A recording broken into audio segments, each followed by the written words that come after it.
All right, we are episode 15. We are episode 15, right? I forgot to check. 15, yes. Episode 15 of the Automana podcast. I'm here with the lovely Real Shiesty. But today we're also joined with a special guest, Rev X Shadow, also known as John Hansen from Pixel Street. How you doing? Hey, I'm doing all right. Thanks for having me. I just want to say I had to practice your name a couple times because I know your name is John Hansen, but I almost want to call you John Hansen. It's Hansen. Oh, it's Hansen? It's Oh, Hansen. wait, you had it Oh wrong. my god, dude! I can't tell you how much I practiced your name because I was thinking about Chris Hansen, whatever his name is, and I'm like, it's not that. Change it. It is. Okay. It's 100% that. Yep, it's that and that old band Hansen. Just exactly that. Yep. Okay. Well, now I feel weird for like practicing like over and over again, trying to say it the other way. But John, thank you for joining us today. You are from Pixel Street. I'm not sure if you want to introduce yourself more or. Yeah. Me and my friend Joel Campos, we have a YouTube channel called Pixel Street Videos. Every week we do the Pixel Street podcast where we just cover everything gaming that we want to talk about. I also put up list videos and we do let's plays and all that kind of stuff. I'm also a writer for gameper.com where I mostly cover guides, but I do some reviews and some other stuff.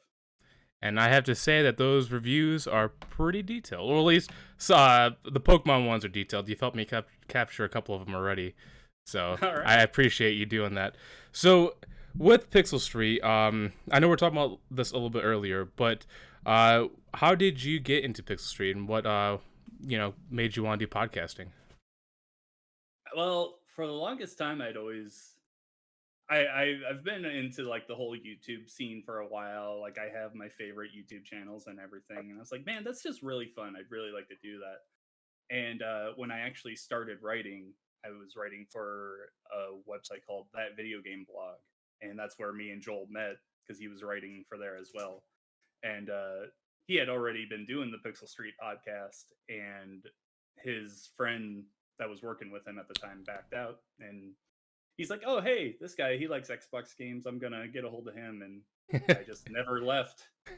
So yeah, I jumped on that. We've been doing it, I would guess, about 4 years now. I can't exactly remember when we started, but it was like 3 or 4 years ago. And yeah, since then we started the YouTube channel.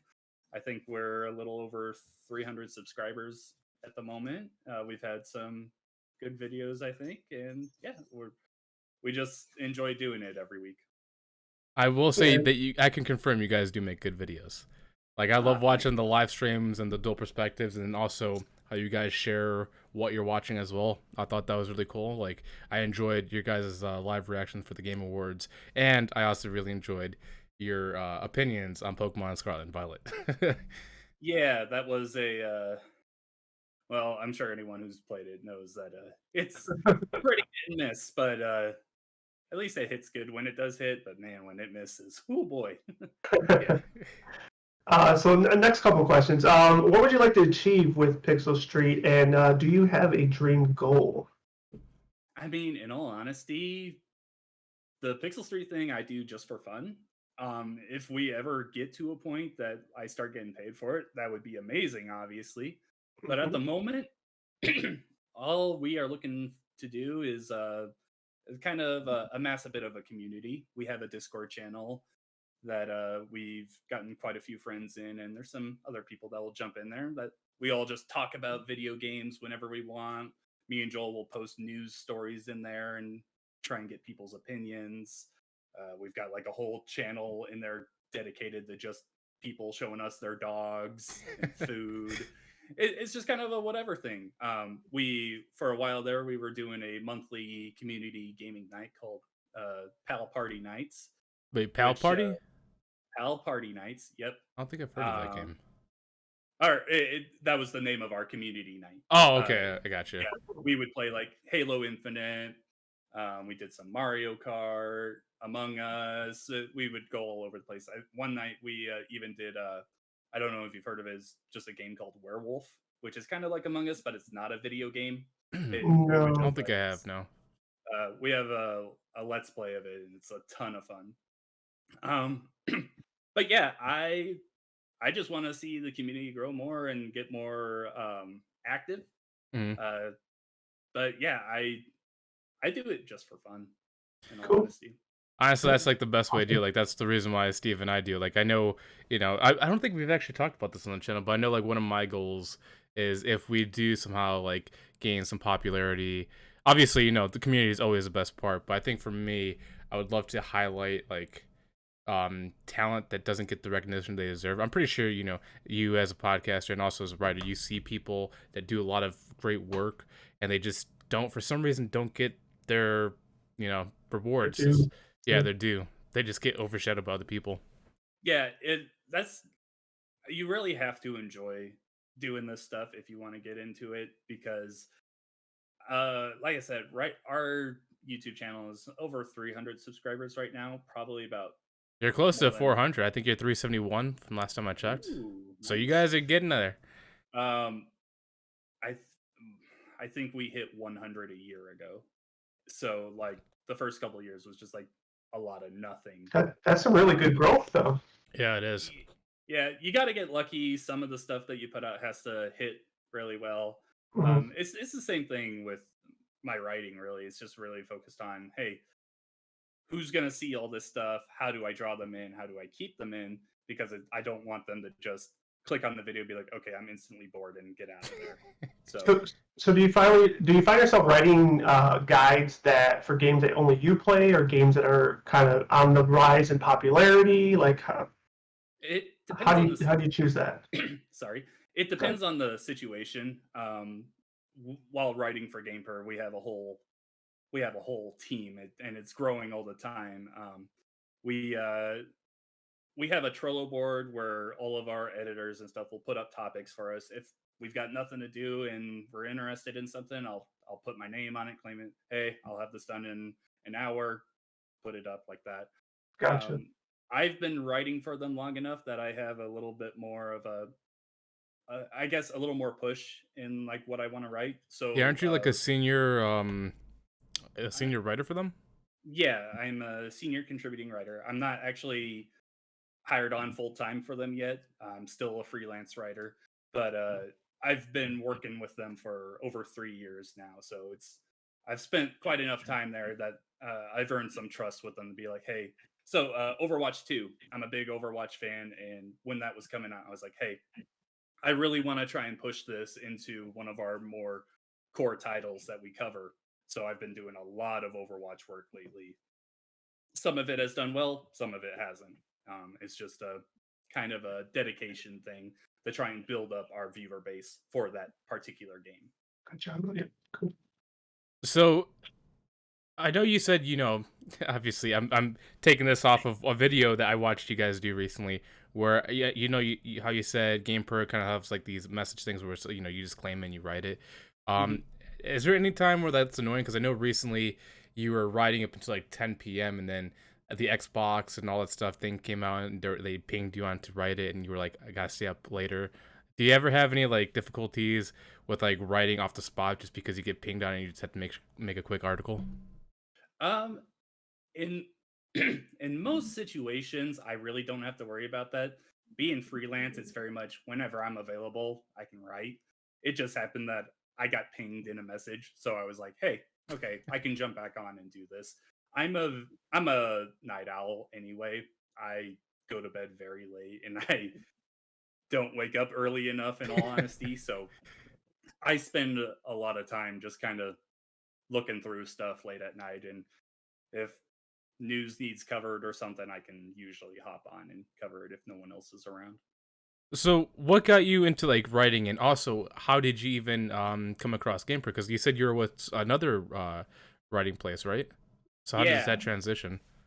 Well, so I live in Iowa, which has like no internet basis whatsoever. Like this kind of gaming stuff and everything, you have to put in a ton of work to get noticed, and you have to also get very lucky, which I have been fortunate enough to say that I have. When I was probably about 24, 25, I went back to college and I decided to pursue a journalism degree.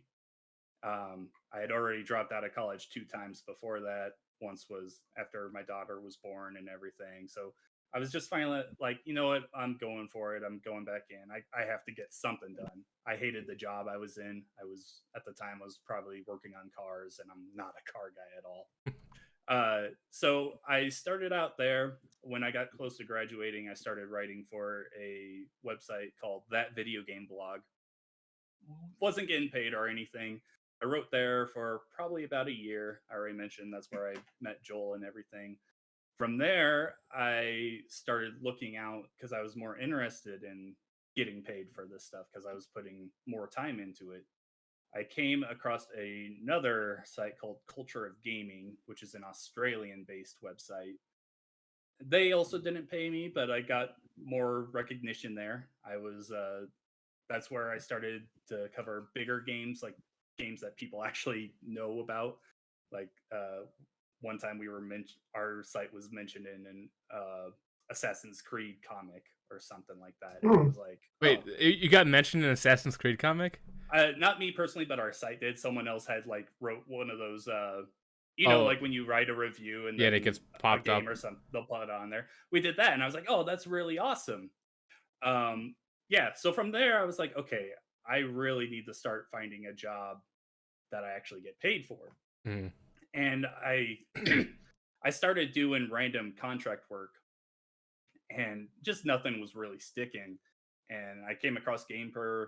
They were a small Indian company, but they had writers mostly in America and in England, or not just England, the whole like UK area, Europe. Um, and I started on there at honestly the perfect time because it was right before the pandemic hit. Then the pandemic hit, and I ended up losing my 2 other jobs. But Mm. because everyone was so focused on being online and everything, our site just kind of blew up. We got a lot more viewership, pay drastically increased, and yeah, I've just been there since. I've been very dedicated to it because this has I always knew that doing something with video games would be my dream. I didn't know it would be writing articles about them, but man, Mhm. I can't imagine myself in another job right now. So for you, what are the challenges of writing?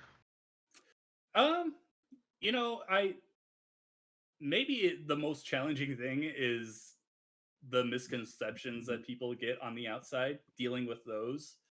Uh, yes, I get paid to cover video games. I don't get paid to play video games. For example, Pokemon Scarlet.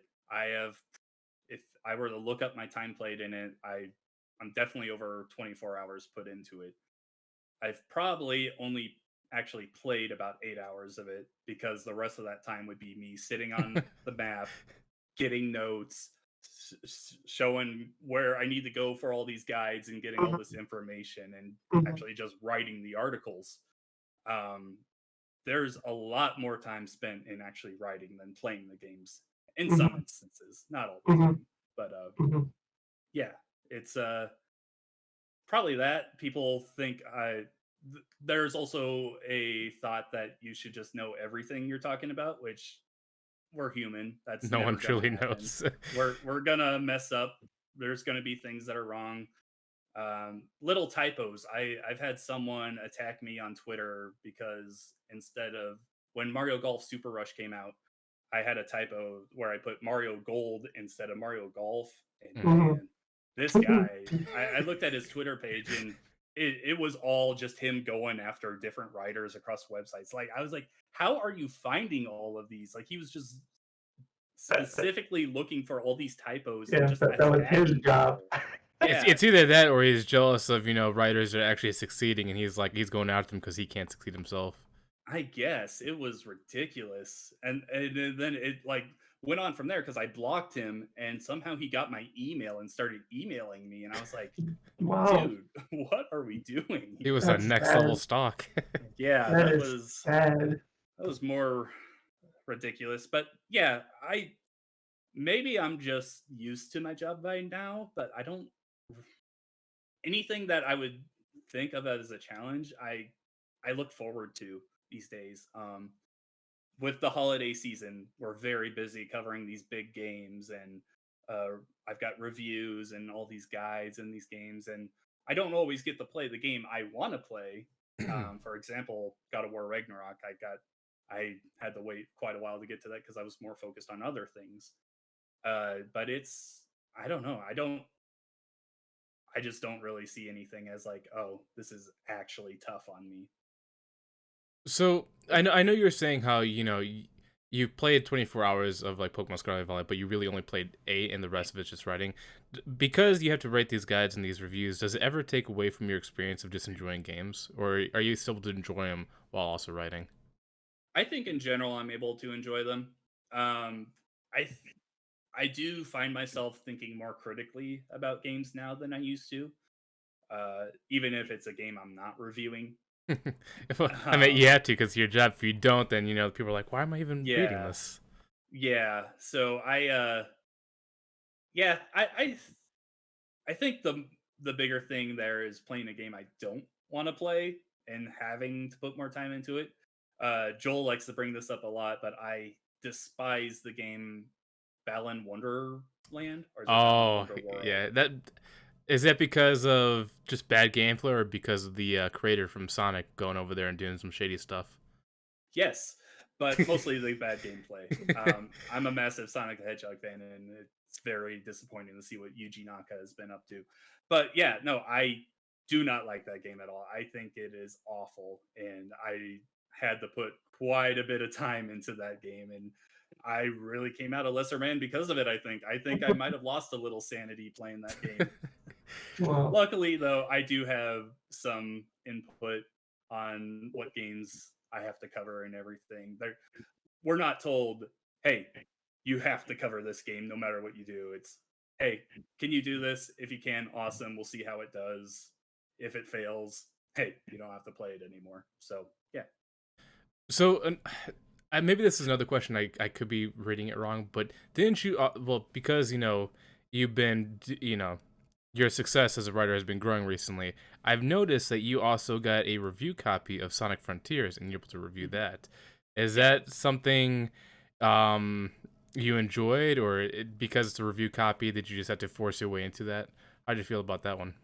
Like I said, I'm a big Sonic the Hedgehog fan. I had actually asked for the code beforehand Oh, you and was did. So they didn't just reach out to you randomly. You actually asked for it. sometimes they will do that. Sometimes they will get a hold of the editors in our company and they will offer up the code for us. Me, I now actually have a game per email account that I've I've gained enough trust with the higher ups that I've been able to contact PR companies and be like, hey, I would really love to cover guides and review this game for you. And that's pretty much what I did with Sonic Frontiers. Yeah, I was very pumped to be able to review that game. I don't think it's the best Sonic game ever, but it's definitely a step up from what Sega has done recently. So I'm good with it. very quickly, what would be your favorite Sonic game of all Sonic time? Mania. Sonic Mania. Okay. Sonic Mania. Yeah, that game is just perfect in every single way for what a Sonic game should be. It's fast, it's inventive. It does do a bit of looking to the past a bit too much, which is something that the Sonic games are. I've noted numerous times lately. Like Green Hill Zone, since Sonic Generations came out in I want to say 2012, we've had a Green Hill Zone in that, in Sonic Mania, in Sonic Frontiers, which recently came out, Sonic Forces. It's just they keep bringing up the past, and it's like, guys, I want you to move forward here now. Yeah. Yeah, I mean, I've only played a little bit of Sonic Frontiers, and it seems like like you're saying, they keep going back to the past. Like with Sonic Frontiers, a little bit I played, it seems like they're trying to remake the story for the Chaos Emeralds and this new civilization that had them, and also Mhm. somehow Sonic losing his memories and have to like go back and get them or whatever. Yeah, there's a weird thing there. They like kind of tease the memories thing, but they don't actually go through with it. One thing I love about Sonic Frontiers is they call back to uh, some of my more favorite Sonic games and the Sonic Adventure games. Like they will name drop Chaos and they will talk about events that happened in Sonic Unleashed and all these other games where in the past these were just kind of spotted moments throughout Sonic's history, but in Sonic Frontiers, like him and his friends, they like bring this stuff up, like, oh yeah, no, that really happened for us. We're not forgetting that, and yeah, Mhm. I love that kind of stuff. I'm trying to think Cool. of like what Sonic game it was. I've only played like a handful of Sonic games. I think it's all been all the 3D ones, but I think it was like Sonic Heroes, where at the very end, even though it was like more of like a team racing game, I loved how there was like some weird story about like Shadow and his multiple like duplicates, where he's not just one shadow, he's multiple shadows. Yeah, because spoiler for Sonic Adventure 2, I guess, which came out in 2001, the original Shadow the Hedgehog actually dies.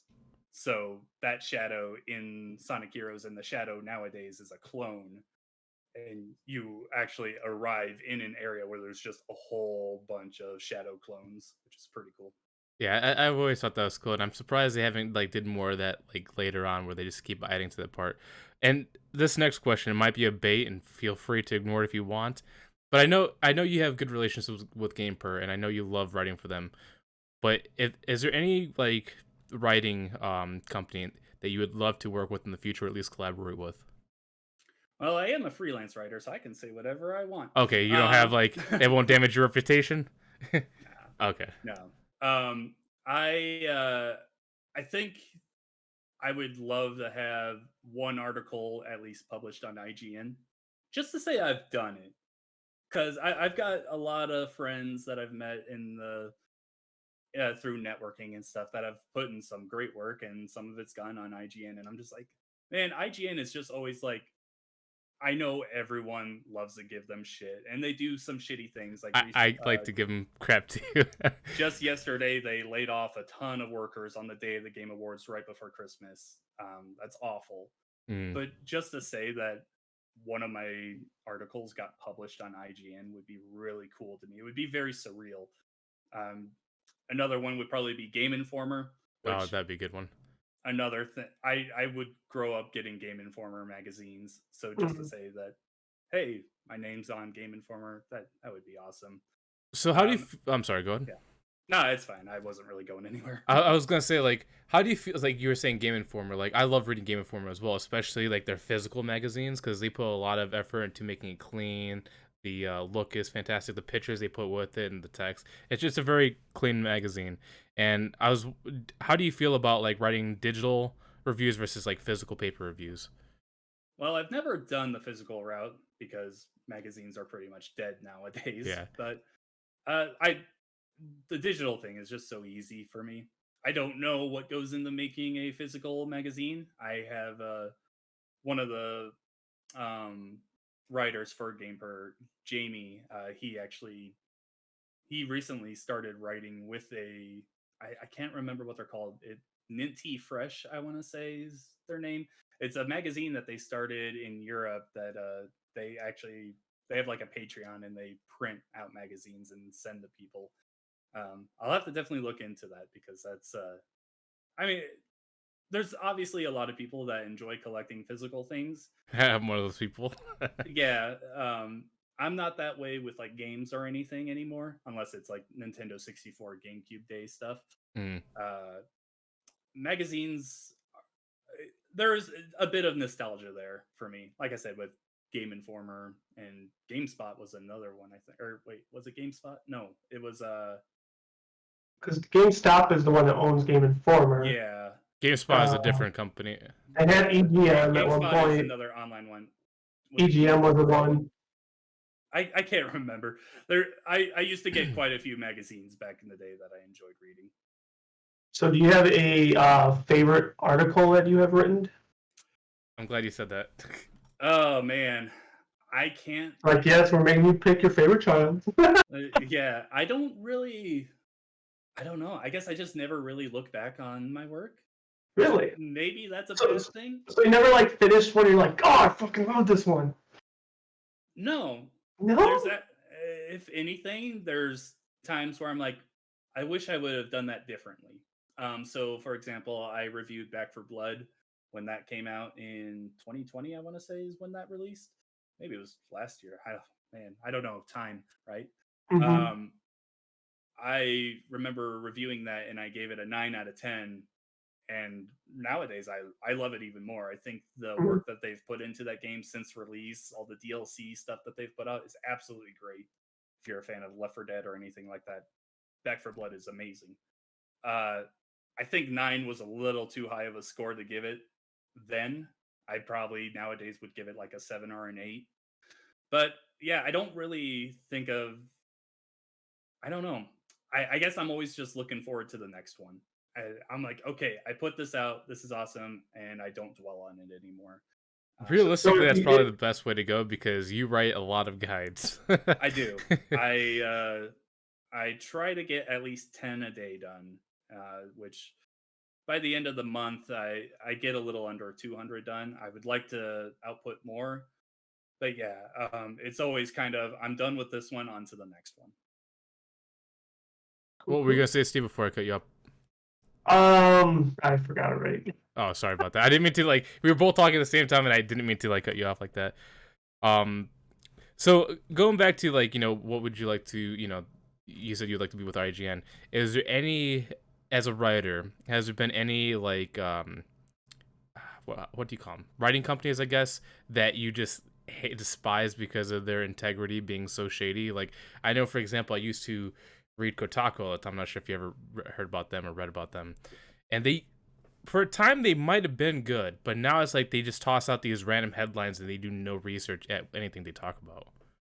Yeah, I don't want to talk down on the writers in particular because I don't know what they do, but they're ever since the whole Jason Schreier leaving that company, and I think they got bought out by a bigger company or something. I think so. Uh, I've heard about something like that, but I know the yeah, Jason Schreier thing really like hit them hard. yeah, there has been some, I'll just say, interesting things to come out from there. I wouldn't really, I don't know. They toe this weird line between um, giving you like actual news, but they put a little bit too much personality into their stuff.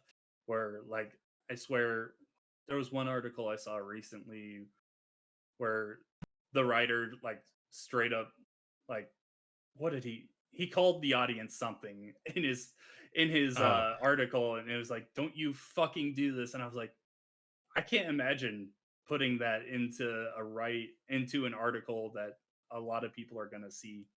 um I they definitely have different standards than what I do, so I uh-oh. don't Oh, really want okay. to say that it's bad or anything. They've got their own voice, and I think if anything is bad about that company, it's probably the higher ups messing around with things they shouldn't. Yeah, because it's funny that you're mentioning, like the one that was going on his little rant, because he almost reminded me of what's his name, Adam Wessler from G4 TV or whatever his name is. Yeah. I was like, yeah, that just doesn't work for an audience. Like, you just calling them out, yelling at them. Yeah. But so besides Kotaku, is there any? I mean, obviously, I'm kind of maybe setting you up here to fail. But is there any like writing publisher that you would never want to work for ever? I mm, no, I can't think of any. I think if there was anything like that, it would have to be something that personally I didn't like, some kind of interaction I had with them personally that didn't go well, and I've just never had that. Um, yeah, yeah, like even that video game blog and culture of gaming, the old sites I used to write for, like I wouldn't go for them these days, but that's just because I wouldn't get paid. Mm, There were guys I was not necessarily friends with on those sites, but I don't hate anyone or anything if I don't know them. yeah. I mean, honestly, that's probably the most professional way to go about it. Keep your connections open. Keep ideas open as well. Because as a writer, there's like Game Per itself. It's funny. I actually had to look at your profile because there's so many writers for Game Per. Hmm. I actually had to type your name in because there's just a sea of people, and I'm like, man, the competition for that is tough. I mean, it's great that there's so many people, interested in the stuff, but the competition is tough for sure. Yeah, you do have to. So there is a fine line between working with your teammates and also competing with them in this line of work. Because it's not just, hey, this is your article. It's, hey, I need to put this out, and I need to make sure that my pitch is better than this other writer's. If there's a topic on this Trello board that I want, I have to make sure I'm done with my other work before someone else gets to that. It's a weird bit of competition. I also I love looking at the numbers for views and reader engagement, um, and I always see that as like a leaderboard thing where I'm trying to be near the top, and I actively work to do that. So how do you? Obviously, I'm sorry. Go ahead. obviously that puts me in a better light. Mhm. But yeah, at the end of the day, all that matters is that the site in general is doing good, so I can keep getting paid. So how do you judge? I'm guessing this is more of like a on you where you can see like the stats, but like how do you judge reader engagement? Because obviously I've read a handful of your articles leading up to this to make just to see things, but all I did was read. I didn't really like click any links or whatever. How do you judge like reader engagement from that? So we go through a couple websites that will actually tell us how many people were on an article, how long you were on there, how engaged you were, so like how far down the page that you scrolled. Mm. Uh Things kind of like that, and it will give us all that information and tell us, "Hey, this article did really well. This is how many people are reading it right now. Here's how many people were reading it in the last few days or whatever." Yeah, so it's just kind of looking at that. We have a whole SEO team that will tell us, "Hey, this topic did really well. Now let's try this one," and we go on from there. So this So you're oh good. so like your bread and butter has been writing articles for video games. But have you ever dabbled, or do you feel like there might be a time you might dabble in something other than video games? Like, I did do a little bit of writing for a comic book website. That didn't last very long because I'm much more into comic movies than actual comic books. Same. Um, yeah, so I didn't last as long there as I initially envisioned I would. But yeah, I could see myself trying other things as well. Video games have always been my number one thing, so I can never imagine myself giving that up. so you can't imagine yourself in the Cardinals front office or anything? Oh man, yeah, I'm a big St. Louis Cardinals fan. I would love to. I have thought in the past about trying to write for a couple blogs covered on the Cardinals, but I just never pursued it. I enjoy what I do. If I ever wanted to do something like that, I would probably make like a separate YouTube channel just for that and make a podcast there. I probably wouldn't write about them. Gotcha. That makes sense, especially with how audio. I'm not even sure if you want to call it writing anymore, but like audio podcasts have just blown up recently. Like people listen on the radio, the car, and all that stuff, and it's just one of the best avenues of people just getting their information now. Yeah. So I know. I think. Go ahead. Sorry. I think the whole audio versus writing thing. It really comes down to a preference for a person. There are more than large audiences for both sides, so I don't think you can go wrong either way. Yeah, usually I'm more of like an audio guy, but reading the guides on GamePro actually are nice because I know it's gonna sound very childish, but there's pictures related to those articles. So like with your Pokemon guides, I was reading it, seeing what to level, where to catch it. But then there's also like screen captures of where to capture them at too, and I'm like, oh, this goes perfectly with me because I get to also see a picture. Yeah, the big thing is, well, obviously we want to be quick with our stuff because there are so many video game websites out there and larger websites out there that are covering the same thing. You've got your IGN and your websites like that do guides as well. We want to be fast, but at the end of the day, we want to be accurate as can be. And sometimes that's a little tough because there are games that have more random elements to them than you would typically like to see. So for items in the new Pokemon games, they're a lot more random. There are some that are placed around in specific spots, but you have to get lucky with a lot of things. Who are like, okay, look in this area. I really can't help you out more than that. Just keep looking around and hopefully you get it. Yeah. So I think one of my other questions is because as a writer you probably deal with this more and you probably have a better balance of this, but like this goes through all forms of content creation. How do you balance the line of clickbait titles versus accuracy? Because I know your titles are pretty they catch your eye, but they're also very detailed too. But I've seen a lot of people that have, like Kotaku, for example, that have very clickbait titles and doesn't relate to anything that the title has. Yeah, that's one thing that our whole team is really focused on, especially lately, is not only having a title that is pertinent to what is shown in the article itself, but also something more creative. That's a really big initiative for them lately. Is we want to put more life into our headlines. It's not just a boring for our news articles. It's not just, hey, yeah, this guy said something bad and that's it. We might say something along the lines of, "Do you see what that guy said? Here's why this game sucks because of it," or something like that. I don't know. I don't have a specific idea in my head, but you definitely don't want to. No one likes clickbait. Let's just be honest. No one likes it. Yeah. If we see a title suggestion that we see is like, okay, I can't really get the full thing out of that, we do suggest, hey, here's how we make this less clickbaity. We want this to be informative over anything else. Yeah, because I know that's like a very hard line to balance because obviously every writer always wants, views clicked on them, but like you said, accuracy is really what counts for the reader's like retention rate. So, as creator myself, I always have to like think of titles, and it's hard, man. Like you really have to think of like what are people interested in, but also is true to what that title says. Yeah, And for sure. there's a lot of thought that goes into it, and I struggle with it. So I was hoping to get some inspiration from you. And I think the last thing for me, I'm not sure if Steve has any other questions about this, but as a writer, do you have anyone you look up to for inspiration? Because I know, even though I'm not into writing myself, obviously after watching you, there's also Jez Corden, Jeff Grubb. I read them a lot for Xbox. And there's a couple others, but they're more related to politics. I'm not going to go into that. Gotcha. But is there any writer that you look up to as inspiration? I try to just bring my own voice into my writing. Besides that, there are definitely writers that I enjoy writing more. Ryan McCaffrey for IGN does a great job. Jez Corden, like you noted, is a very good writer as well. Yeah, there's a few guys. I think I try to stay away from reading too many other people's work because I'm afraid, maybe I'm a little over afraid of Accidentally copying them? stealing their work. Yeah. Yeah.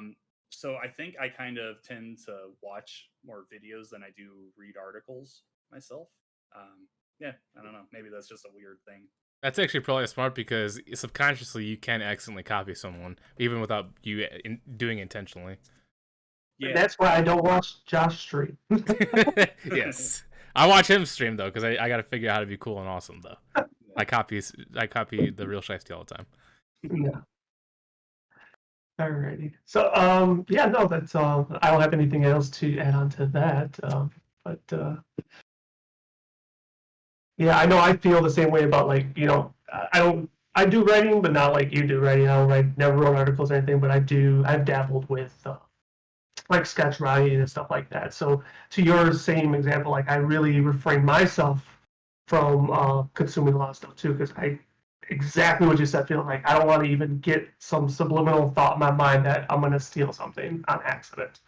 So I totally level with you on that narrative. Yeah, the worst thing that could ever happen to a writer is them being accused of Plagiarize. plagiarism. Yep. Mm-hmm. I see a dog. Is that a male or female? Yeah, this is my dog Lena. She is. Come here.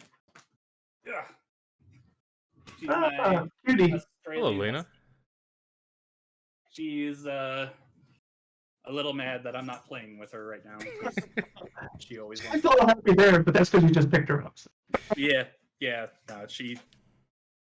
Yep, I made a mistake, and now she's gonna try and climb on me for a while.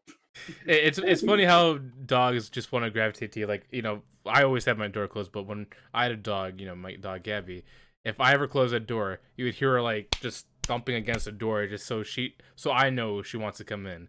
And I'm like, dog, stop thumping on the door, and she just wouldn't stop unless if I let her in. It's just funny how they will get any or do anything they can to get your attention. Oh yeah, yep, it's nonstop. So do you only have one animal, or do you have multiple? Right now I only have her. I always grown up with multiple dogs and cats, so I've always had a lot of dogs. I love them. Yeah. I love animals too. I don't have any preference with it because like obviously I've had dogs and cats as well. They both have their quirks. Uh, I would love if I was to have one.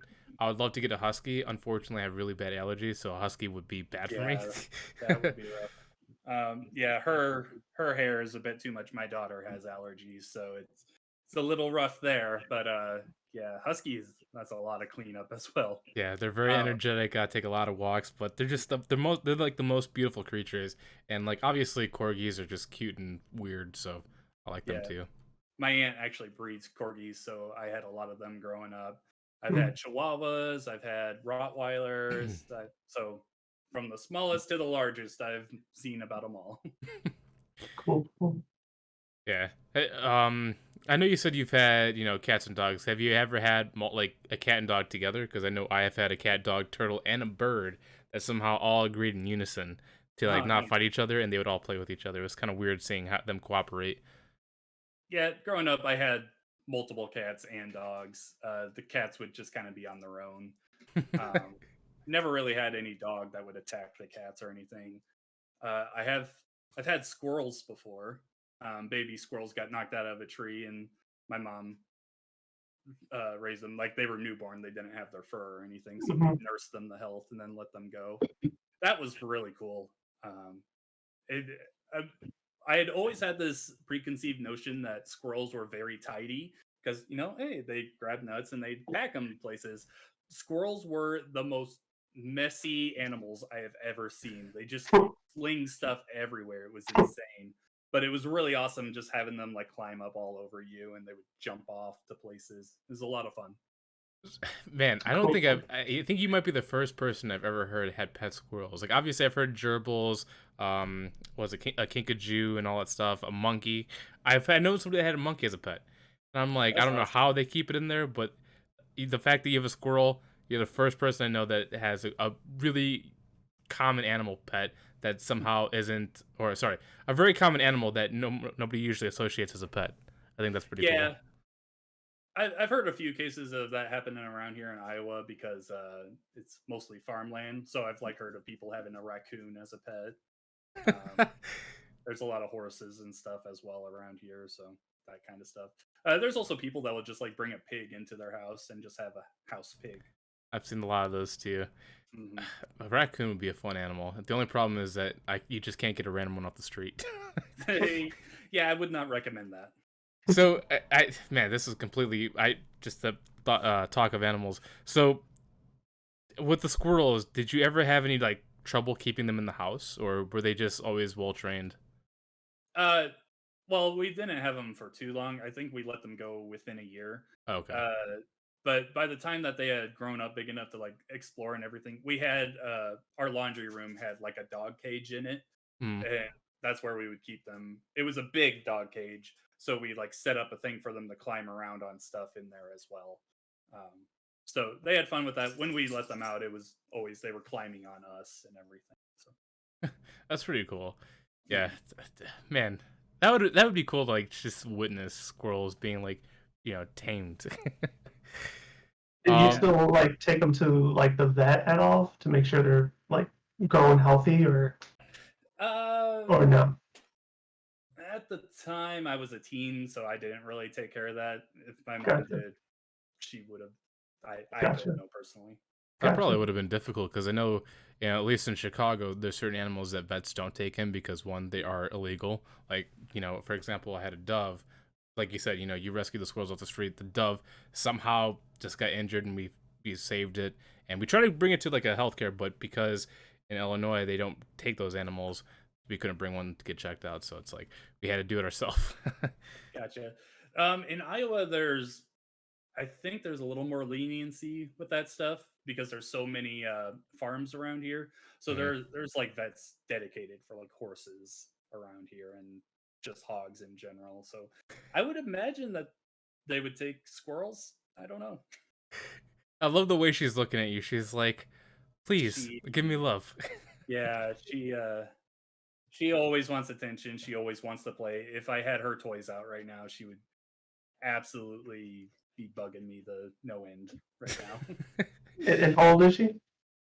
So I don't know exactly how old she is Mhm. because a few years ago I was looking for a dog and her former owners abandoned her on a farm and Mhm. she just kind of ended up in my care. Mhm. Don't know what her original name was. Don't know how old she is. If I had to guess, I would say she's probably about 8. Mhm. So Still, that's pretty energetic. The way you're describing how energetic she is, that's pretty good for an 8-year-old. I mean, usually they're like chill by that age. yeah, yeah, she is. She has no end to her energy. She will go all night if you let her. Interesting. It's to the point where I have to physically take away her toys because she just gets too much. One, it causes too much noise, and two, she like gets to the point where she like starts choking herself because she's just tearing everything to pieces. I know what you mean. My dog, before she passed away, Gabby, she was a small dog. For some reason, smaller dogs retain energy a lot longer than bigger dogs. But like she was, I think before she passed away, she was like 15 or 16, and she was always active, like jumping on people, just dancing around. And it's just like she would never just stop until Hmm. she just plopped on the floor and fell asleep. Yeah, yeah. So, She's good. She's smiling. She's happy. yeah, she looks very happy. So I guess we can move on to our first topic here, and I know this is something you recently wrote about, as we were talking about earlier. But recently, Xbox and Activision are coming under more stuff. I feel, as you and Jill talk about, it's like you hear this every single week, but this one seems to be a little bit bigger because Xbox and Activision now have agreed to a 10-year deal with both Nintendo and PC to bring Call of Duty games to their consoles, which is going to be interesting because I think the last time we've had a Call of Duty game on a Nintendo platform was 2013 for Call of Duty Ghost. Yep. And good for Nintendo. I'm glad they're getting more Activision games because Activision games are good. Maybe not Call of Duty, but some of the other Activision games are good. But seeing Call of Duty on their platforms will be very entertaining to watch because the Switch is not powerful to handle Call of Duty. But we'll definitely see how that works. And also, the FTC is trying to block them, which they're trying to say how I, I believe from what I read, they're trying to say that's in a violation for blocking other people and monopolizing whatever. And then there's also more things going on saying the EU regulators that looked into this saying that the FTC is lying, they never did any of that stuff. And now Microsoft is basically saying, hey, I think we have a plausible case here. Let's take it to court. You don't think you're going to win? We are. So there's a whole lot of drama going on with this Xbox Activision thing.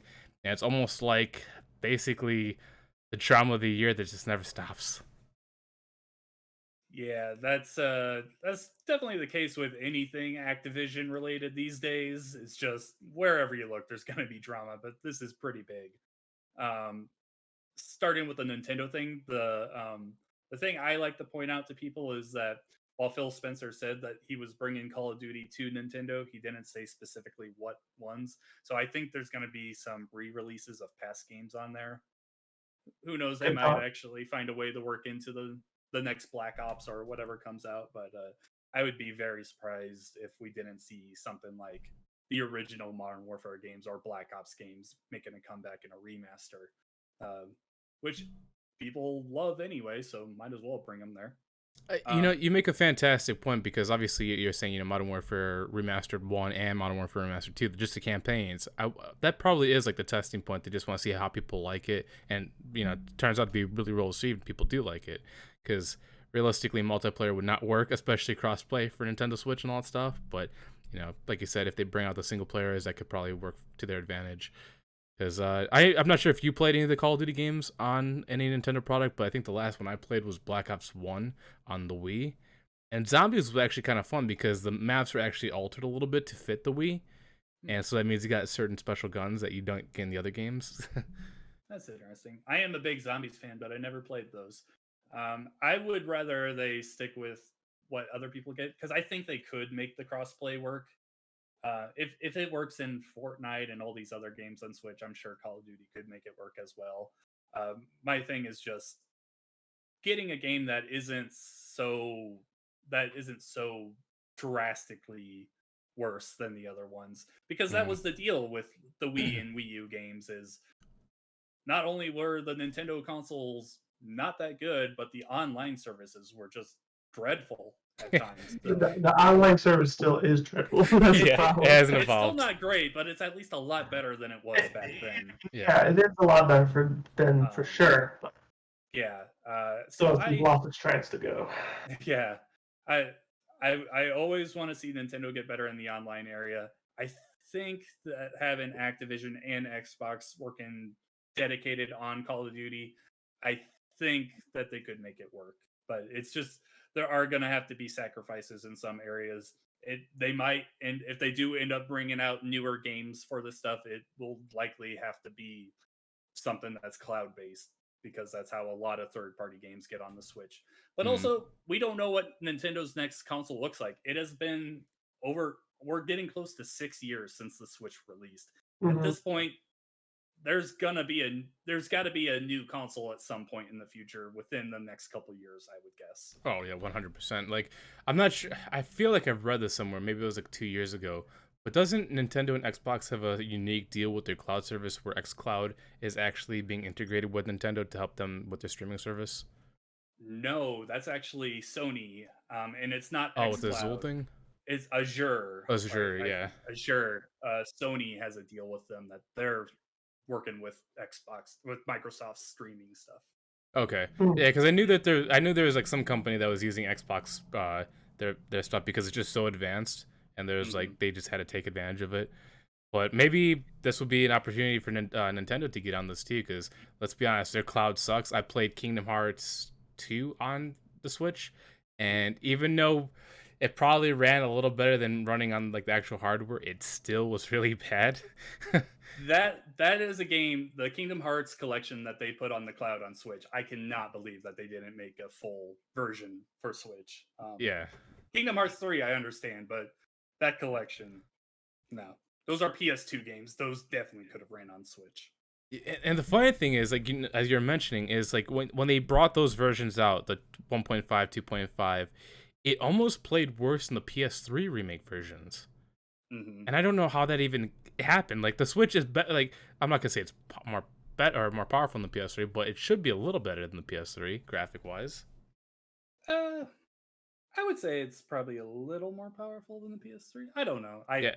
I'm not into like the internal workings of consoles. Yeah, but it was just shocking to me that some of these like cloud-based games, like Resident Evil is one of them, that I'm just like, man, they're trying so hard, but just the system limitation is just so bad. Yeah. I'm very interested to see where Nintendo goes from here, because I think you have to see like a Switch 2, because the portability and home console thing is just too good to give up for Nintendo, I think. That's where my assessment is, and I think me and Josh talked about this a podcast or two ago, and I think they're so used to reinventing the wheel every generation. I think this is the one where they just don't do it, or they shouldn't do it. They probably will, knowing Nintendo, but yeah, they shouldn't. Like, don't break what is. I don't want to say perfect, but it is so fucking good. So I don't know. If we get a Switch U, I'm gonna flip. Yeah, and it's kind of like, when you look at like a Switch Pro or whatever the next iteration is, like, seeing all the handhelds that came out, like the Nvidia Shield, now the new Steam Deck, it's like there's a lot of potential still for that field. Like, handhelds can still do a surprising amount of work. Like, I think the Steam Deck can run 1080p, 60 FPS or whatever, 60 hertz, whatever, which is pretty good for a handheld. So I'm hoping that whatever Nintendo does, if they decide to not get chipped on their chips again, because I think when the Switch released, they screwed with NVIDIA or whatever, and that's how they had their issues or whatever. Yeah, and I think Apple had something to do with that as well. There was a lot going on there. I would hope that nowadays that they have that situation more under control. You would hope. Yeah. But we're talking about Nintendo here. I love Nintendo so much. They will find a way to screw up something. Yeah, unfortunately. It's funny. I think all three of us here are Nintendo people. Obviously, Steve is a defender of them, which I'm not going to say anything bad. But I love Nintendo too, but I will call them on their BS all the time. Yeah. To kind of rewind a little bit, going back to this you know, merger that they're going to go to court with. Where do you see this ending? Do you see it still getting done, Oh yeah. even though it might take maybe 9 months from now instead of the 3 months from now? Yeah, if anything, this just delays it. I think I actually saw specifically there was a tweet that I saw that someone quote retweeted something along the lines of they're not actually trying to stop it, they're just Just trying to trying to postpone it. delay it for some reason. I could be wrong. Mhm. I No, really don't. yeah, you're right. Sorry, No, I was gonna say I I was agreeing with you. gotcha. I don't really see them having any case to stop this. I'm a big Xbox fan, so I'm excited for this because I love Game Pass. I think it is 100% the best deal you can have in gaming. Me and Joel talk about this on the podcast a lot, and I'm excited for that. But also, I'm to the point now. I'm so tired of hearing about this. I'm tired of hearing PlayStation say, "Oh, this is bad for gamers," even though Xbox has come out. Phil Spencer has said multiple times, "We're not taking this away from you."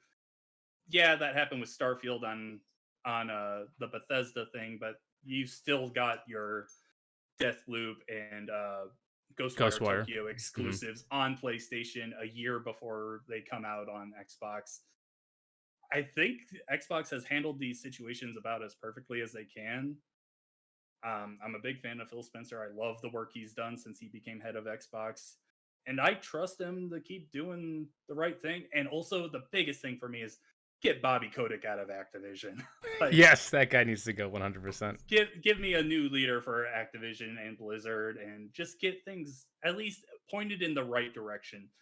That's a big ask because oh my god, there's a lot of bad blood there right now. But if anyone could do it at this moment, I think it's Microsoft. Yeah. Well, I think he's supposed to leave upon this acquisition being completed, if memory serves me correct, right? Mhm. He's only still there because it hasn't been done. That's what I understand as well. Yeah. It's a situation where he could sign on and be there still, but it's actually going to be like he's going to get paid a ton to go away or something like that. Which Exactly. at Yeah. this point, I don't care. Give him all the money. Yeah, just get him out of there. Yeah. No, you make a great point though. Like with how PlayStation's saying this and that. I think my only fear is that as much as I love Xbox, I know we can all agree with this, is even though they're buying all these studios, I hope they utilize them correctly because they've had other studios before that they bought and they had projects working on, and they just cancel them because they get cold feet or whatever. I'm hoping they don't do that with Bethesda and Activision because they have a lot of titles, they have a lot of IPs that they can work on. I think they should have a little bit of courage here to create new things and not just stick with the same old IPs they have. Yeah. The thing about those old titles being canceled and everything, a lot of that was before Phil Spencer was actually the head of Xbox. So the games with Rare, where let's just face it, since Rare came over to Xbox, things haven't been particularly great. Um, I feel like there was a lot of mismanagement back in those days. A lot of people point to the Scalebound cancellation, which hurt me like that. Yeah, I it hurt me wanted too. that game. That game looked awesome. Uh, was it Platinum that was working on it? I think they like even came out and said they're like we failed at this, and there's been talks about them being open to doing that again. Would Phil Spencer be open to restarting that project?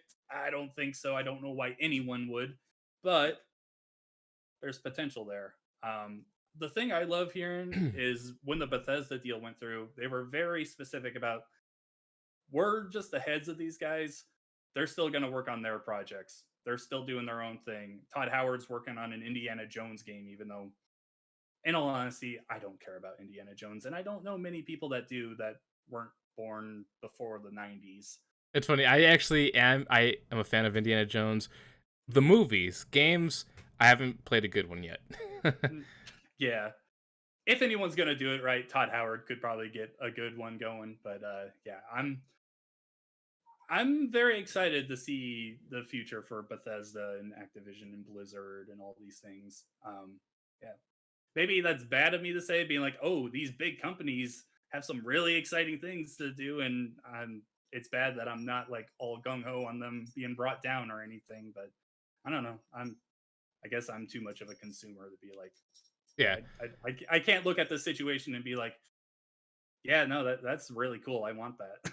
Yeah, and plus more creative options just give incentive for more competitions because the more things are out there, people are like, oh, we got to up our game, or we got to do this, or we got to do that, just to make sure they're above the curve. Like for example, you mentioned the Bethesda acquisition, and I think the Bethesda might be the reason why the Activision deal gets saved here by the saves Xbox here from the FTC is because people are now looking into why the FTC didn't do anything about the Bethesda thing and only going for the Activision thing. They're like, why are you doing it now and not then? And I think this is where Xbox is being very vocal, saying, "We'll take it to court because so far you got nothing on us to really stop us here because of the whole Bethesda acquisition going through." Yeah. No, I really don't believe that there's any way that this doesn't end up happening. Yeah, It's just kind of it's just weird to see. Like I know Steve and I talked about this before, but it seems like all these like hindrances and roadblocks aren't really because of rule breaking. It's more of paid politics. Like for example, like I'm since you're a writer and you know this, PlayStation has their has their hands in a lot of people's pockets in like Europe, Asia, and all that stuff. That's why the EU people were blocking them for a little bit until Xbox got over that. It seems like corporations are being paid or paying the FTC to also block Xbox again. It's like you're wasting a lot of money in an area you shouldn't waste your money. Like yeah, I don't know about the politics stuff, but yeah, that's no, not great. yeah, but what? So if we could speculate, when do you think this will go through? I still think it's going to go through by the end of July of Well, next year. originally it was supposed to be done in June without any hurdles, and now there's been numerous hurdles. I Yeah, don't know when it could be done. I think it really depends on when this court actually. I think it's supposed to start in February. This Oh, wow. case. I could be wrong about that. I want to say I saw somewhere that that's when they're expecting it to happen, February or March. Yeah. It really depends on what happens there. Outside of that, yeah, I think Steve is right that it was originally expected to go through in June. Knowing how long people can drag out these court cases, I'm gonna guess probably 2024 now. If someone really wants to like push it, we could get something like in October, maybe September, but I think if someone really wants to put up a fight, this could get pushed in to like a year down the road. Yeah. I think like people were projecting that you're probably looking at least about a 3-month case. So like even if I didn't hear about the February thing, so I didn't get to read that yet. But let's take that as when they're starting this. I mean, even if you do the 3-month average, there, you talk about if everything were to happen, it could get done. But I just don't foresee that happening one bit. Like you're asking for all the stars to line, and they just like walk in and have everything ready and done and win everything, and then still do the deal. And who knows? Don't foresee that. These are big enough companies; they definitely could hammer out all the details on that stuff while True. the court case is going on, so we could get a much quicker turnaround than we're expecting. That is very true. But it still comes down to how long is this FTC court case going to last, and how long are they going to put up that fight?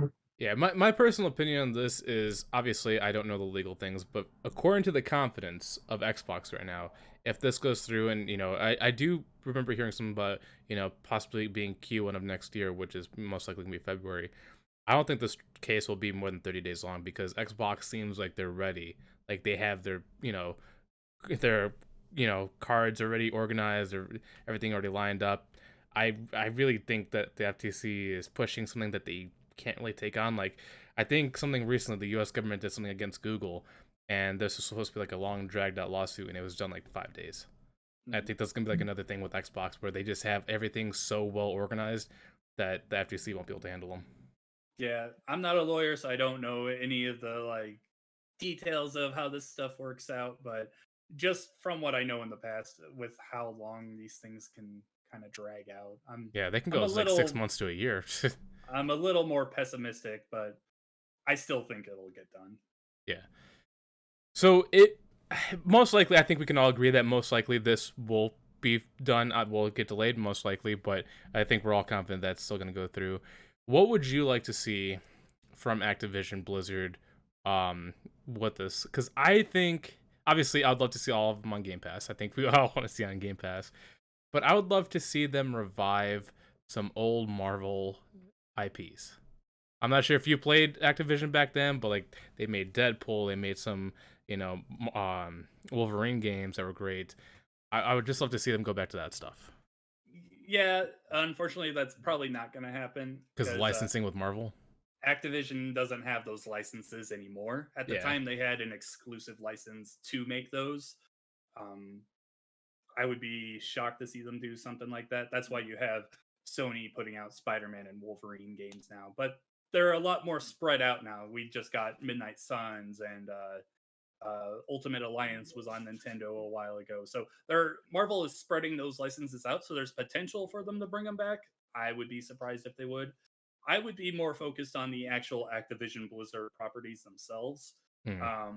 I'm a big Spyro the Dragon fan. I want to see a new game in the style of the Reignited trilogy. Guitar Hero making a comeback would be really cool.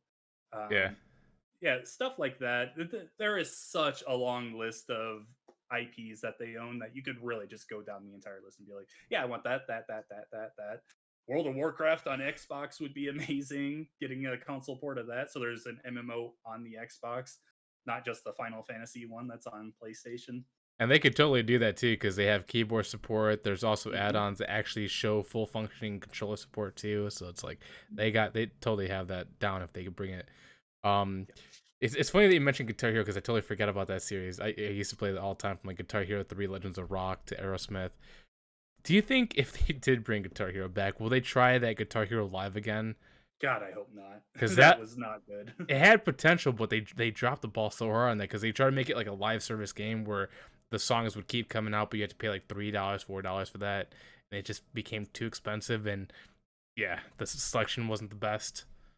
Yeah, no, they would have to be a more concerted effort towards one, making the controls as simple as they were back in the day. That 6-button thing was just too complicated for people, I think.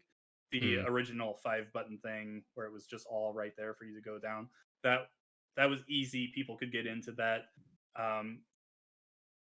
I do like the idea of a live service Guitar Hero game so they can keep putting out those songs and everything. I think Rock Band still does that today. I could be wrong about that. That idea is really good, and I think it could be really successful. But yeah, they do have to figure out the monetization for that because obviously they're not going to give them all away for free. But you also don't want a situation where I'm paying like $5 for one song. Yeah. It's funny that as you were talking, you're talking about like Rock Band and all that stuff. I was thinking about how this is obviously just a me thing. I'd love to see it happen, but imagine a Guitar Hero X Spotify team up where Spotify uploads playlists directly to Guitar Hero. You gotta pay. Obviously, it's a service-based thing where you gotta pay maybe like $5 a month to keep playing it, but you get the whole catalog included. And you keep playing through all the songs, and they obviously integrate it with the controllers and all that stuff. And they have like a playlist. They constantly curate a playlist every single week that keeps getting updated. That would be interesting. I think that would be a little too much for them to actually make work because don't they have to manually make the notes come through? There's probably some kind of machinery they have that like makes it automatically come into the game, right? I'm trying to figure out. I don't know how they make those games. I would think there has to be a program that just, dare I say, does it for them. I mean, it's beats and pulses. So like, I would think they have it. Because there's an actual game right now. I could be getting the name wrong. I think it's called Guitarsmith, where people actually play that game to learn how to play a real guitar, and it just auto imports the songs into keys. Okay. And I'm thinking maybe they could do that with a Guitar Hero. Obviously, this is just a wish thing. I don't know if it could work, but that'd be kind of cool to see like a Guitar Hero Guitarsmith thing where just like all these songs are just ported and it turns into these 5-key things. A monthly payment instead of paying for every single song might also be a good idea. I think some people would definitely be turned off by that because there are so many monthly payment plans out there. I don't know. I would be definitely interested to see what they had to offer. And then going back to Spyro too, like I'm more of a Crash fan than a Spyro fan, but I do love Spyro. I would like to see Spyro get love because it seems like ever since the Reignited trilogy, it's been just dead. And I hope they don't do, as much as people sometimes like not Year the Dragon. What's the series that came out after the original Spyro trilogy? It's the one. Tale.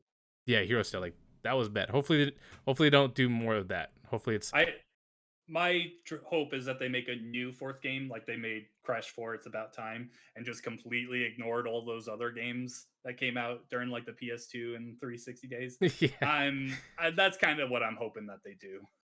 I'm hoping the same thing too. But also, how are you feeling about the art style? Like, even though I loved Crash Bandicoot: The Insane Trilogy, I thought it was a fantastic remastered. I didn't like 4 that much. I thought the challenge of 4 was great, but I didn't like the art style that they changed with 4. Because it looks weird. It looks too cartoonish for me. I was fine with it. My thing was that they made the completion thing way too tough to get. That's the biggest thing with me, because I actually think It's About Time is the best Crash game, in my opinion. Yeah, I think it's my favorite, but God, do not go for 100% on that game. It is not worth it one bit at all. You have to go through levels so many times and everything. It's ridiculous. It's funny with Crash. That's the only game that I could actually do that and still have fun with. Because I've already platinumed Crash 1, 2, 3 into the DLC. I haven't platinumed Crash 4 yet because the animation kind of threw me off. And what's her name, Tawana, whatever her name. I didn't like her her alteration. Like I get what they're going for, like an alternate timeline version, but I didn't like her personality with it. Oh, I'm the complete opposite. I loved it because before all she was supposed to be like a hot bandicoot. And it's like, that's kind of weird, guys. Like that I'm a little uncomfortable with that. Here, she's like an actual badass and a survivor. I like that idea. Well, no, I agree. I like that she's a fighter, but in the original one, she was a fighter. Obviously, the first one, she was like, like the model girl. But in like, I'm not sure if you played like Wrath of Cortex or any of that stuff, but she became more physical, like a kind of like a Charlie's Angel kind of character where she could fight but look good at the same time.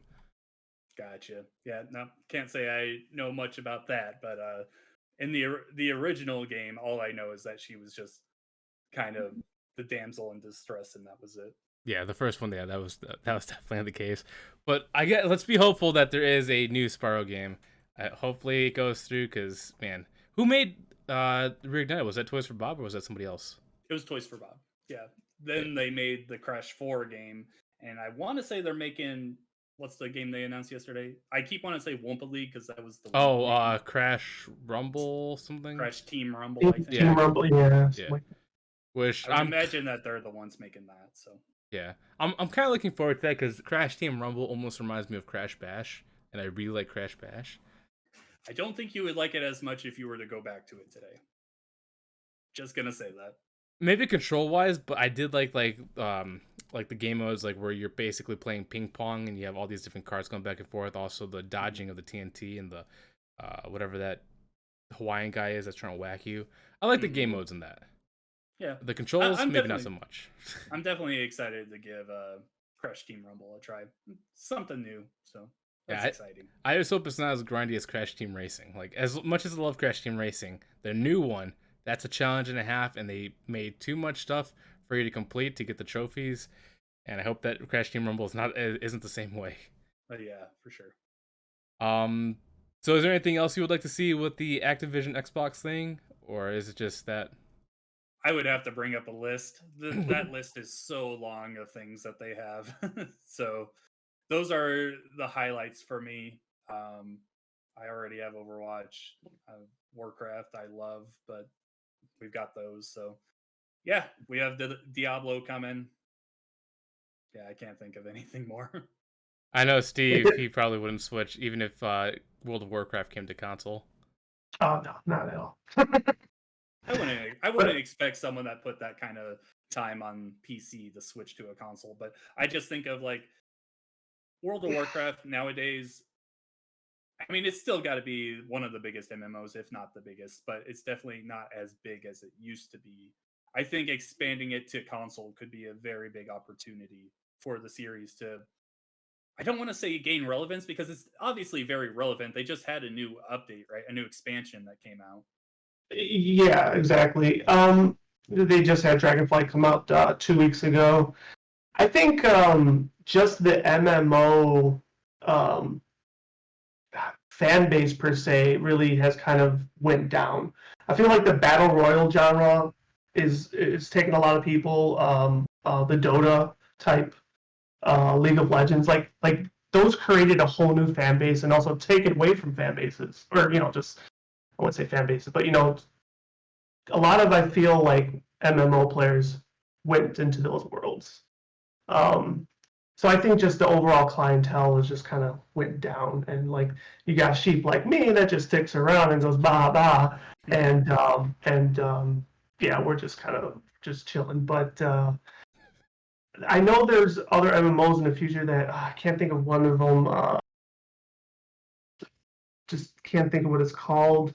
But there's one on the horizon. It's probably gonna take another few years that has some promise.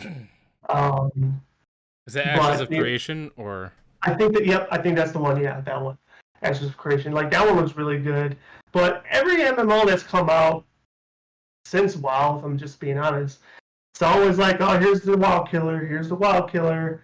You'll get a bunch of people that flock over for about a month or two, and then they end up coming back, or they just don't go back, but they don't play that game no more. So I think the only thing that kills WoW is WoW itself, and I almost did it. done it a couple times. But and Final Fantasy 14 is flourishing, so they did really well for themselves. Talking about like coming from the ashes as creation, Final Fantasy 14 did that. Don't forget Destiny. Well, you know more about this than I do, but yeah, I mean they had their hardships too. I think since going back to like Activision IPs and stuff, the one missed one that they haven't used in forever is StarCraft. I don't know what. I mean, I'm not a StarCraft player. My RTS of choice was still Warcraft, but StarCraft in the competitive field was far more superior than Warcraft. Oh, it still has a huge fan base too. And it still has a fan base, but like talking about reinvigorating the franchise, I don't know what they would do with it, but I'm just saying there's an IP for you that they could utilize more than Blizzard has done on their own accord. So I have to agree 100% because I'm not sure if any of you. I mean, it seems like John knows StarCraft 2 a lot, but dude, the competitive scene for StarCraft was massive, especially in like Korea. It was like it was basically one of the biggest esports at the time, rivaling Evo, which is also a massive tournament thing. But yeah, they should definitely bring that back because a lot of people would still flock to that thing again. Yeah, I mean, who knows? I mean, possibly they are working on something. We just don't know. But moral of the story is we haven't heard much from them. So. Yeah, I mean, there is a reason why we haven't heard much from Blizzard outside of Diablo and Overwatch. Is because of the whole past 2 years. The internal stuff. Everything that happened with them. We don't even have BlizzCon anymore, which is imagine saying that just a few years ago. Like there's no more BlizzCon. Yeah, I think it is coming back next year though, if memory serves me correct. Yeah, I want to say. I think they say yeah. I mean, COVID also did a lot of things too. So. Yeah, they could have still thrown it on though if. Yeah, like the digital ones they used to do. Yeah, I think. Oh yeah, that's true. Yeah, they could have did something. COVID was a very opportune time for them to no longer do BlizzCon. Yeah, I love your choice of words for that. I just know I could hear the people that would be like, they just want to get money. I'm like, oh no, but I don't know. A company. Yeah, they are a company for sure. Yeah. But yeah, if I may just really quickly, like thinking about StarCraft again, like the last thing I can remember they tried to do was StarCraft Ghost, but they ended up pulling the plug on it. Mm-hmm. And that was supposed to be like a first-person shooter or something of that along those lines, right? Yeah. Yeah. So that was a long time ago. That was a long time ago, and it was quite far in its development, if memory serves me correct. I think. I mean, just think about it. They didn't even do a mobile StarCraft game. They did mobile of other things, but they haven't touched a StarCraft IP. Yeah, there is talk about them coming out with a Warcraft mobile game recently, but yeah, not. I think that already has come out. Has it? Oh yeah, it's something. It's something Rumble 2 or I don't want to say it got shit on, but people mock them for pretty much carbon copying another mobile game. It's called like Arc Rumble. of, yeah, Arc like Rumble. Yep, that's it. I saw it and I'm like, but Yeah, I don't got time. if you say that has to be bad because you are a huge No. World War fan. I said like I wouldn't mind trying it because there was a couple dynamics that interest me, but I feel like when they showed the trailer, there were some things they showed in the trailer that I thought they would apply in the gameplay, and they just didn't. And I'm like, well, why would you show some? Even though the trailer was not gameplay, but it's like, I don't know. It's just something about it turned me off. But they had some mechanics that turned me on, but just not enough for me to actually download it and play it. So, Gotcha. I was thinking about like the downfall of StarCraft. Do you think the reason why it also fell pretty hard is because they're pushing Heroes of the Storm at the same time, and that's kind of like what kind of knocked it out of the scene? maybe. I mean, because Heroes of the Storm and Hearthstone kind of came out within a year of each other, maybe give or take, if memory serves me correct. It was close, yeah. It was pretty close. So, like, Heroes of Storm was their way of trying to get back Dota players, which failed miserably. Hearthstone, I don't know what they were really competing against with Hearthstone, but Hearthstone's still very I think popular. that was their own thing. Yeah, like they have their fan base that they're catering to and they're doing well with. And I liked it too. I just never kept up with it. And now there's other games similar to kind of Hearthstone. Like what's the Marvel one? Is that the Marvel is that Snap? one? Yeah. Yeah. I mean, the Hearthstone people made that one, or some people that used to be on the team. I may argue that it might be better.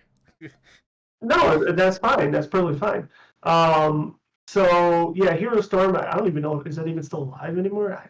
No, they shut that down. They shut that down already, right? So like, it's possible that's why StarCraft ended up on the back burner. But I mean, where is the world with RTSs? Like, I don't even know anymore. Like, because they tried to reforge Warcraft 3, which I was looking forward to, and it flopped miserably.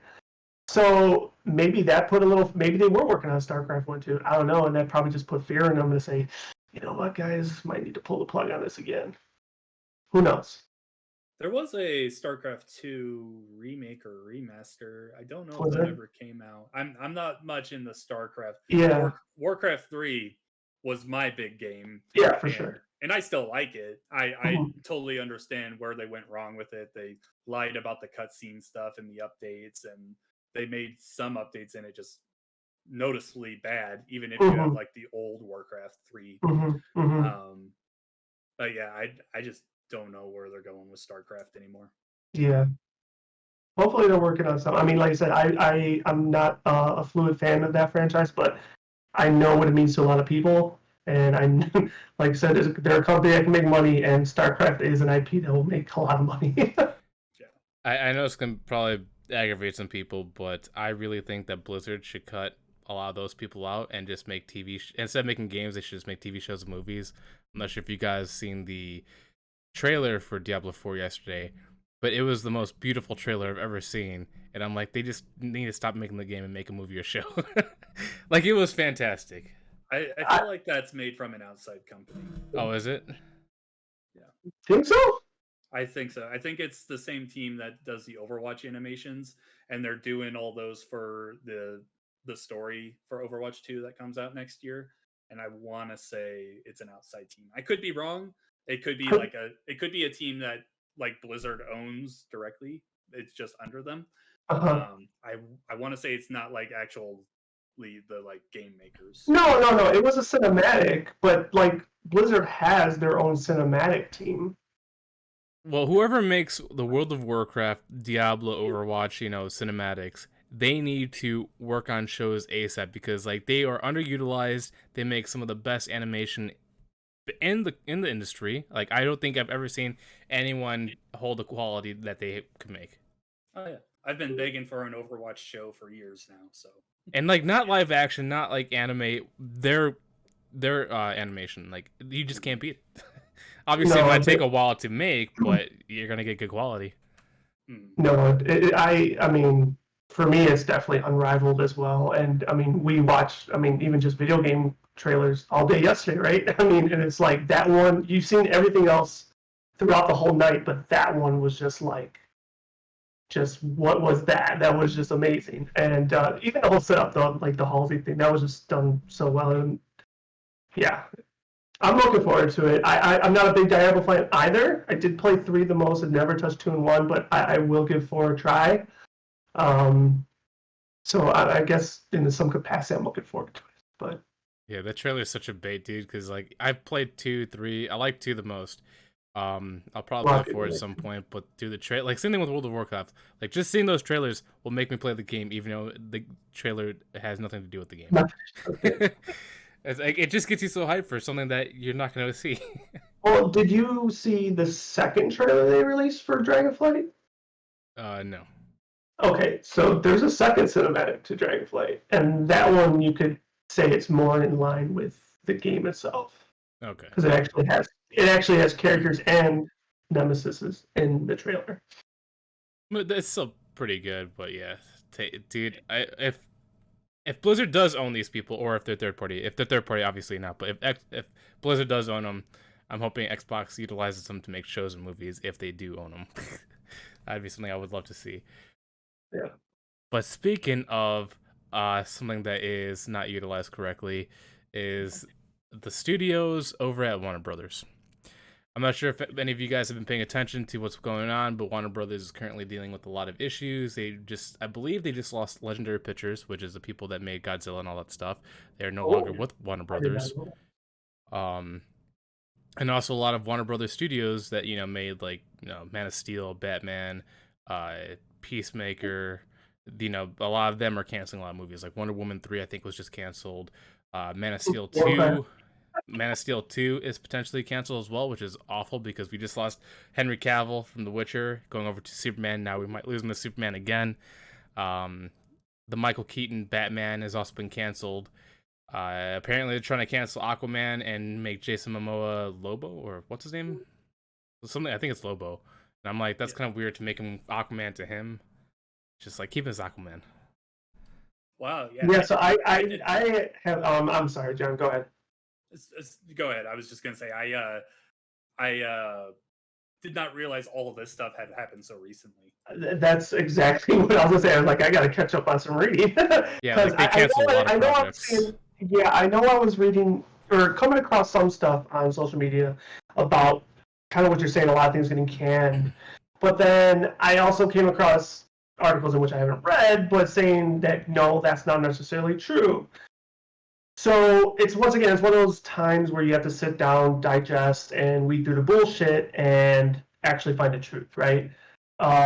So this is still fresh. Let's maybe see it fizzle down in 24 hours and then kind of weed through it. Well, you are correct. There'll probably be some changes, but I think a lot of these projects are officially canceled. Like Wonder Woman 3 probably won't get one anytime in the near future. Like Michael Keaton Batman is also probably done too. But the Wonder Woman scenario was a different one compared to this, because I think that has something more with the director walking out rather than the studio being no. Well, you're right. The director did leave, but I think it's a combination of both as well. Just like Michael Keaton, like I told you, there's supposed to be 3 timelines of Batman: the Robert Pattinson version, which was the past. Ben Affleck was the present. Michael Keaton was supposed to be the future. It seems like they're no longer doing the 3 timeline thing because Michael Keaton has officially been canceled for that. And I know for Wonder Woman, instead of doing Wonder Woman 3, it seems like she's going to make more cameo appearances. Kind of like Superman, like Superman 2 supposedly was supposed to happen, but apparently now he's just going to make cameo appearances like the Flash movie and some of the other DC show projects. But it's just like so many projects were just obliterated in this short amount of time.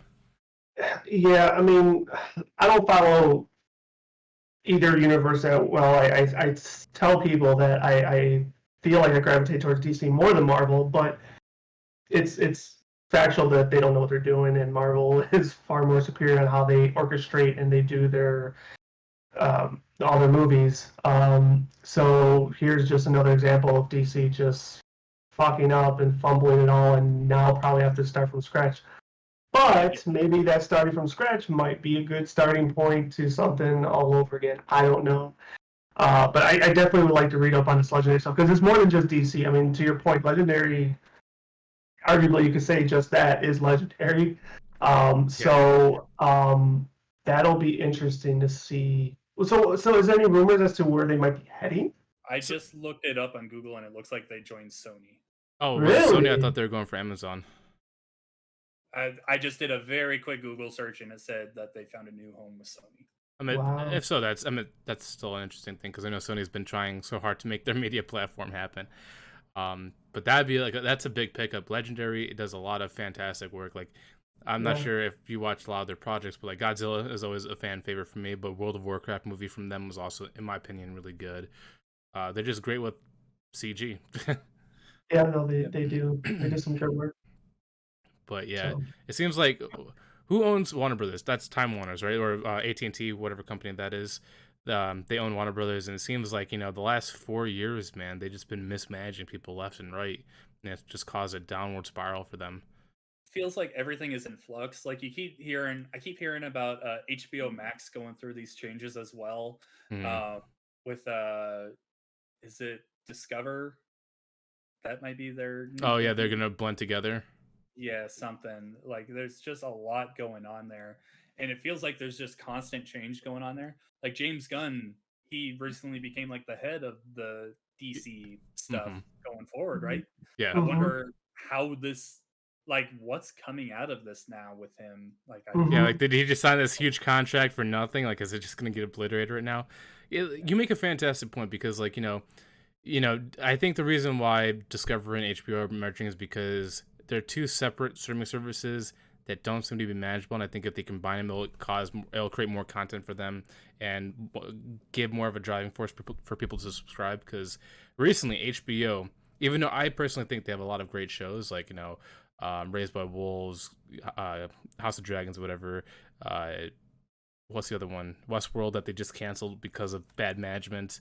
They have a lot of great shows, but because of just lots of ambition, horrible management, they just canned so many shows. Like, for example, Westworld even though Westworld wants to end after 3 seasons, they're like, keep doing 2 more. And then Westworld's like, fine, we'll do 2 more. And then they're like, we're going to drop you. It's like, why would you force them to do 2 more just for them to get canceled?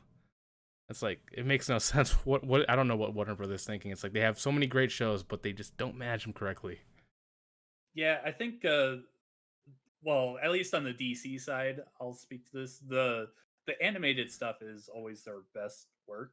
I'm a massive Batman fan. Like last night at the Game Awards when they paid that little tribute to Kevin Conroy, I got choked up because I love all of his work in the past. He made me love Batman. Nowadays, I'm much more of a Marvel fan for the MCU, but I still love Batman. I don't really care too much about Superman and all these other guys. But those Justice League and all those like animated movies that they make are still brilliant. The Harley Quinn show on HBO Max, I absolutely love. So it's just, they have so much potential to like really raise their stuff here, but it just seems like whatever moves they make right now are just so odd and out of place. Yeah, you also make a great point too, because I personally, I've only watched the live action stuff. I haven't watched the animated stuff. But there's a person recently, Nightwing of Hyrule. He's actually got me into the animated stuff, like Batman Beyond, Under the Red Hood, and all that stuff. And I've heard of Kevin Conroy from the Arkham games. I played those, love them. I didn't realize he's also in Gotham Knights too, which makes me happy because I want to play that soon. But because he's in those games, and then also hearing his voice in the animated series, like what was it? Is it Batman Beyond or is it Batman? Whatever he's not in all the animated ones. He's just in certain ones, right? He's in a lot of them. Yeah, I'll say he's in most of them. Yeah. He the big one is the Batman animated series from the 90s. He was also in Batman Beyond. He's in numerous movies. You mentioned the Arkham games. Now his final role is in Suicide Squad. He was in Injustice. He's just, over the last 30 years, if there was a Batman project, there's a very high chance that his voice was Bruce Wayne / Batman. Yeah. And like going back to the anime thing, like, just because I recently got into it, I didn't realize how much better they are compared to like the live action ones. Like, what was it? Justice League Doom, Justice League Apocalypse, Kill the Justice League. Like, even though they're pretty much all similar stories, they're all fantastic because you all see like different versions, especially with Batman becoming, even though he's a good guy, some of his plans to counteract the Justice League kind of get taken over, and see how easily his mind can just destroy the league so easily. And it's just cool to see. And I wish that we had live action versions, but the animations, it's just the stories are great in them. And like you said, Harley Quinn's good. I just started watching that recently. It's hilarious. Some of the things that they have in that show, I'm surprised they actually get away with it, because it's pretty, adult humor like. It is not a kid's show, that is for sure. Yeah, and I think that's what baited a lot of people too, because people watch a lot of the old Batman stuff or animated stuff, and they're like, okay, it might be for kids. No, the Harley Quinn show is very adult themed, and I love it too because it's hilarious, especially with King Shark. So going back to the trailer they showed yesterday with Kevin Conroy, do we know factually that that's going to be his final project in that medium? I mean, I guess like not even like another maybe movie project that he might have done as well. I mean, unless there's something announced, I'm very much going forward with the assumption that is the last one. There could potentially be something else, because you're absolutely right. Voice actors, they get their jobs done way early in the production of anything else. We very much could see some new Batman thing. I'm just going forward with Suicide Squad killed the Justice League. I'm now buying that game because Kevin. I mean, I was probably going to get it regardless, but like that alone is probably going to pull so many more people to that game. God, that.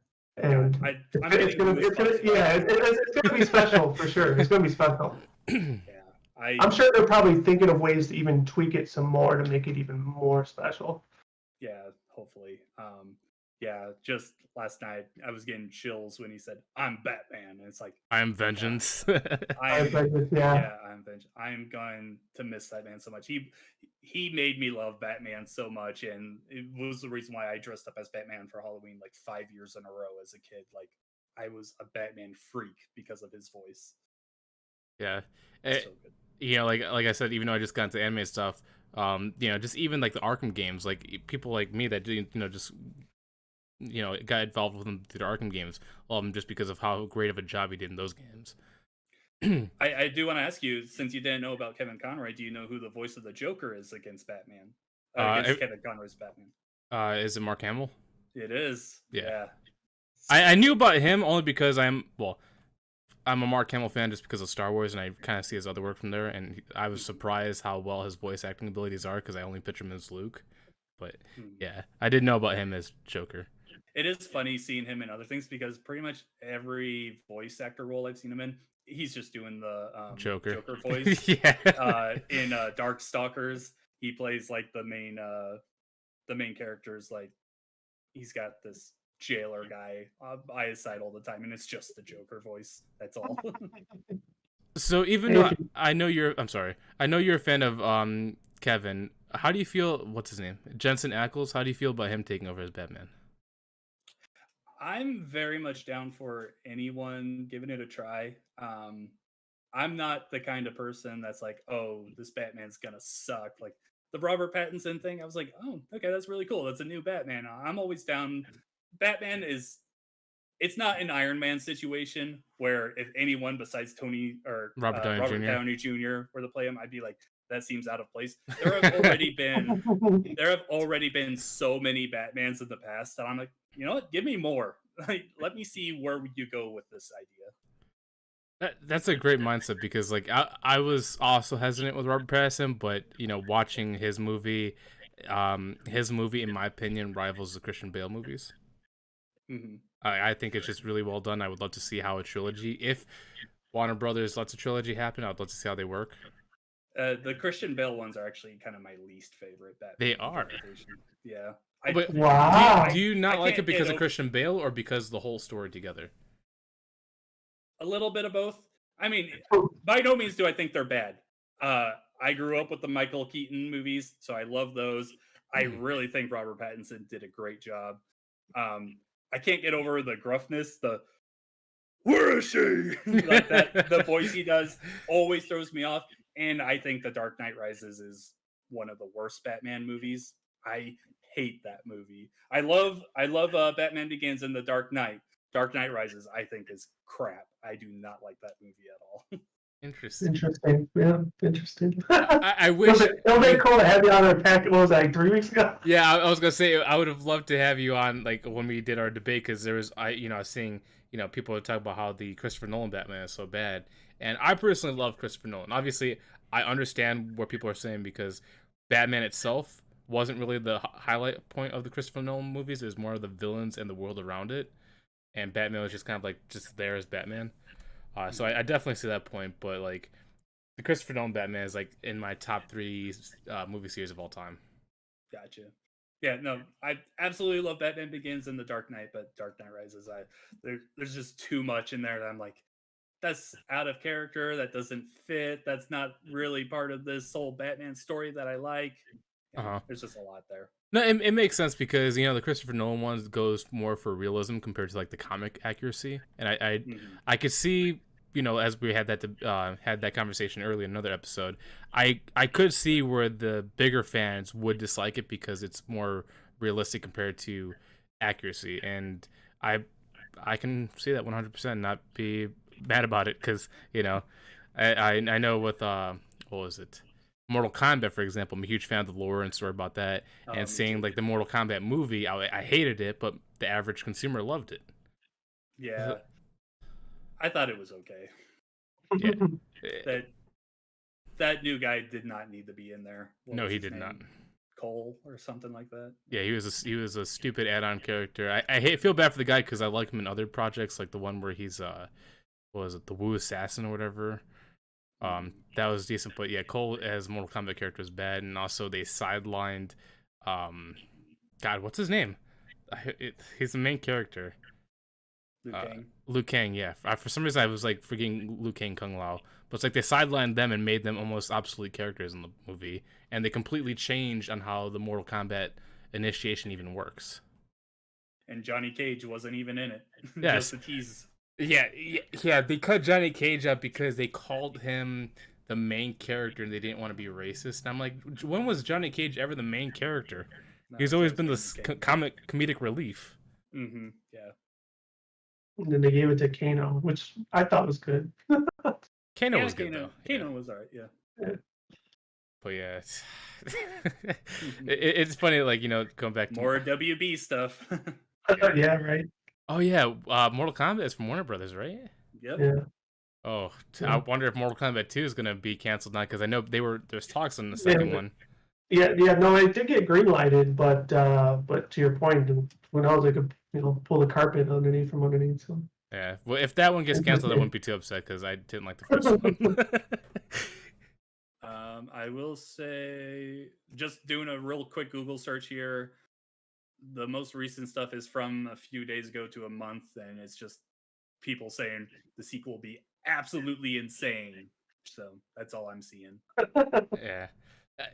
Obviously, personal preference, people can like what they like, but as a Mortal Kombat fan of the games, the movie was terrible for me. Gotcha. Yeah.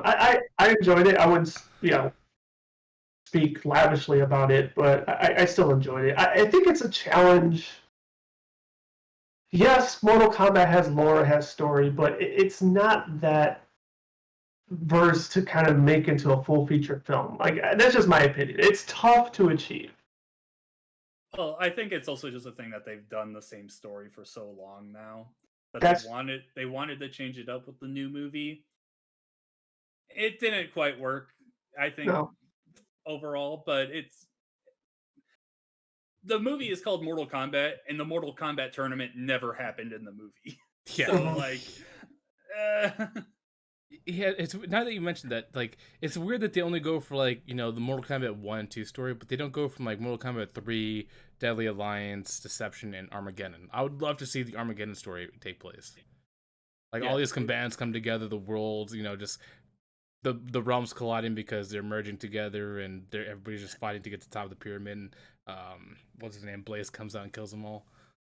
Like I just guarantee, if they made a movie that way, feature film, it would get shit on because like nobody knows the story. Why do they just all show up and fight each other? Blah blah blah. Like I guarantee you, they would say that shit. Well, obviously you gotta lead up because Armageddon doesn't just happen. Like but you just said you'd love to see an Armageddon movie.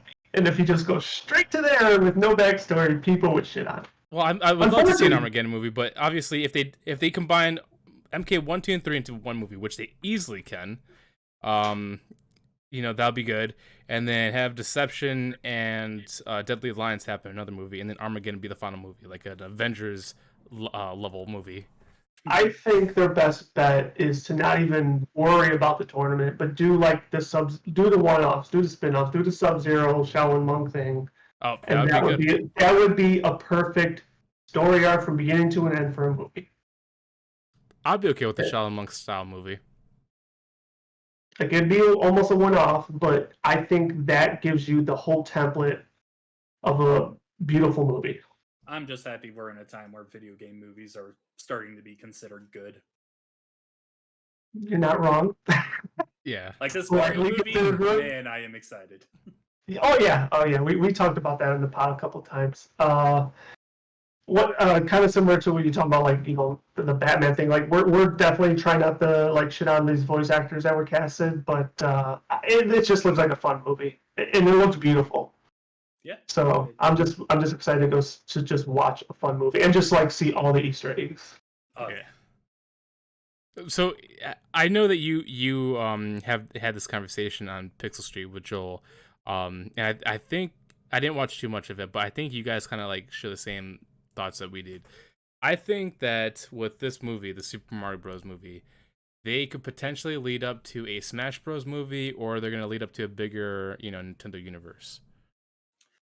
I don't think they need to do that. I would keep it just Mario. That's really what I want. Don't go too crazy. Like, I think this Mario movie is going to be great. Give me a Mario 2 and introduce Wario and Waluigi. Like, just keep going through this Mario world. Let's go to Daisy's Land. I can't remember. Sarasha Land, something like that. Yeah, I don't need the Sonic and Pikachu coming in for Smash Brothers. I get it. That would be amazing. It would absolutely be amazing. I don't want these movies to just turn into a Universe. compilation of sorts. Have it their own thing. So I got the idea already. I don't know if this could happen or not, but I didn't think about this when we talked about it last, Josh. But when you brought up the world about dimensions, and they do mention that in the trailers. I think a perfect part 2, maybe even to your point, John, you do a part 2 and maybe a couple more Mario characters went out, or maybe part 3. But if you do the story of Super Mario RPG and the 7 stars, that would be awesome. Because now you have Bowser teaming up to be a good guy to take out the Smithy character, and then you could also add Geno and Mallow. That would be fucking awesome. I just don't know if they'd be able to do it because I don't know if Squaresoft owns any of those rights. I don't know. I guess now it's Square Enix, but they just own the characters that they made, like Geno. They just own Geno and Mallow? Okay. Interesting. But that would be a cool thing. Yeah. Don't get me wrong. If we get a Legend of Zelda movie at some point, I'm going to lose my mind because I am a huge Zelda fan. But I don't want it to be connected to Mario. I want the Mario and Donkey Kong stuff to just be its own thing. And most likely that'll be the case too, because story-wise, it would make sense to keep them their own thing and constantly keep branching on their own, universes. But it's weird. I think the only reason why I'm saying Smash Bros is because they're hinting heavily at like alternate worlds and dimensions, and that's the only reason why I'm speculating Smash Bros. Yeah, I think a lot would have to go right for that to happen. We would have to see like a Marvel Cinematic Universe kind of level of, okay, the Mario movie was great. The Zelda movie was great. This F-Zero movie that we never saw coming was great. Imagine that. We don't get an F-Zero game in 2 decades, but we get a movie. Yeah, or at this rate, even a new Metroid. Yeah, right. I mean, yeah, they had Dread, which was fun, but that's a 2.5-hour game. Mm-hmm. But I would go bananas for any type of Zelda type of TV show / movie medium. I just would prefer to have a live action. That's my 2 cents. Same here. Yeah. You guys prefer live action? Oh yeah, for a Zelda, that or like a anime style would be amazing. Oh, that would be cool. Yeah, for sure. For some reason, But because of Illumination being doing so well with the character designs and models, I would prefer to see a movie with their style. nah, S- no, I no, think no, no. they would be That'd be like great cheesy for. Zelda. I think they are great for Mario and Donkey Kong because they have a more cartoony style. Zelda And is a little more serious. and I think they would do fabulous with Star Fox. Ooh, they probably could do a pretty cool. I think the Star Fox with that studio would be pretty badass. Yeah, give me a live action or an anime Zelda, and I'm yours, baby. That's it. You got me.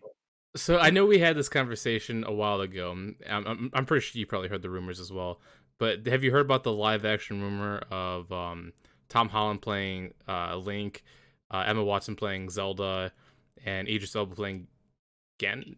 Yeah, Ganon. I thought that was just like a fan created thing. Well, I think it is, but like because it gained such like traction, it almost became a reality. But how do you feel about that thing? I actually kind of like it. At least the art that I seen looked. If there's live action, I'd be down for it. I don't know. I'd have to see it. So, who would you cast as live action then? Because you seem to be on the board for the live action part. You know, I can't think of any Hollywood stars that would fit it. I think I would have to be surprised. I honestly don't have like any particular person in mind for any of those roles. They're just so iconic in my mind that it's going to take a very particular person to play them. And also you have to get Link talking perfectly. Yeah. We don't need an old Zelda cartoon Link. Excuse me, princess. Yeah, I don't need that. You can reference it, but don't do it all the time. Man, this is actually really funny because I was for it. It seems like it was 3-1 because Steve also disagreed too, and the guest that we had during on that episode, Alfredo from the Dukes of Gaming, also disagreed. And Steve actually has this idea that he wants to take like a Game of Thrones approach for Zelda, where you get completely unnamed actors and give them a chance to raise as that character. I'm down for that. Yeah. Like I said, I can't think of any like Hollywood big name actor that could pull it off. Everyone gives Chris Pratt crap for his Mario voice. That last trailer that they showed, or that clip that they showed yesterday, there was actually a few moments in there where I was like, hey, that's actually a pretty impressive Mario voice that he's got going on there. There's only a few moments of it. Overall, it's still very much Chris Pratt, but like, I love the way that the Mario movie is handling its voices. I don't think you could pull off that with Zelda. Yeah, it's funny that they when they showed the extra snippet of the Mario movie, I was saying like all the actors I'm fine with, even Keegan Michael Key I'm fine with, but I was telling Steve about this earlier.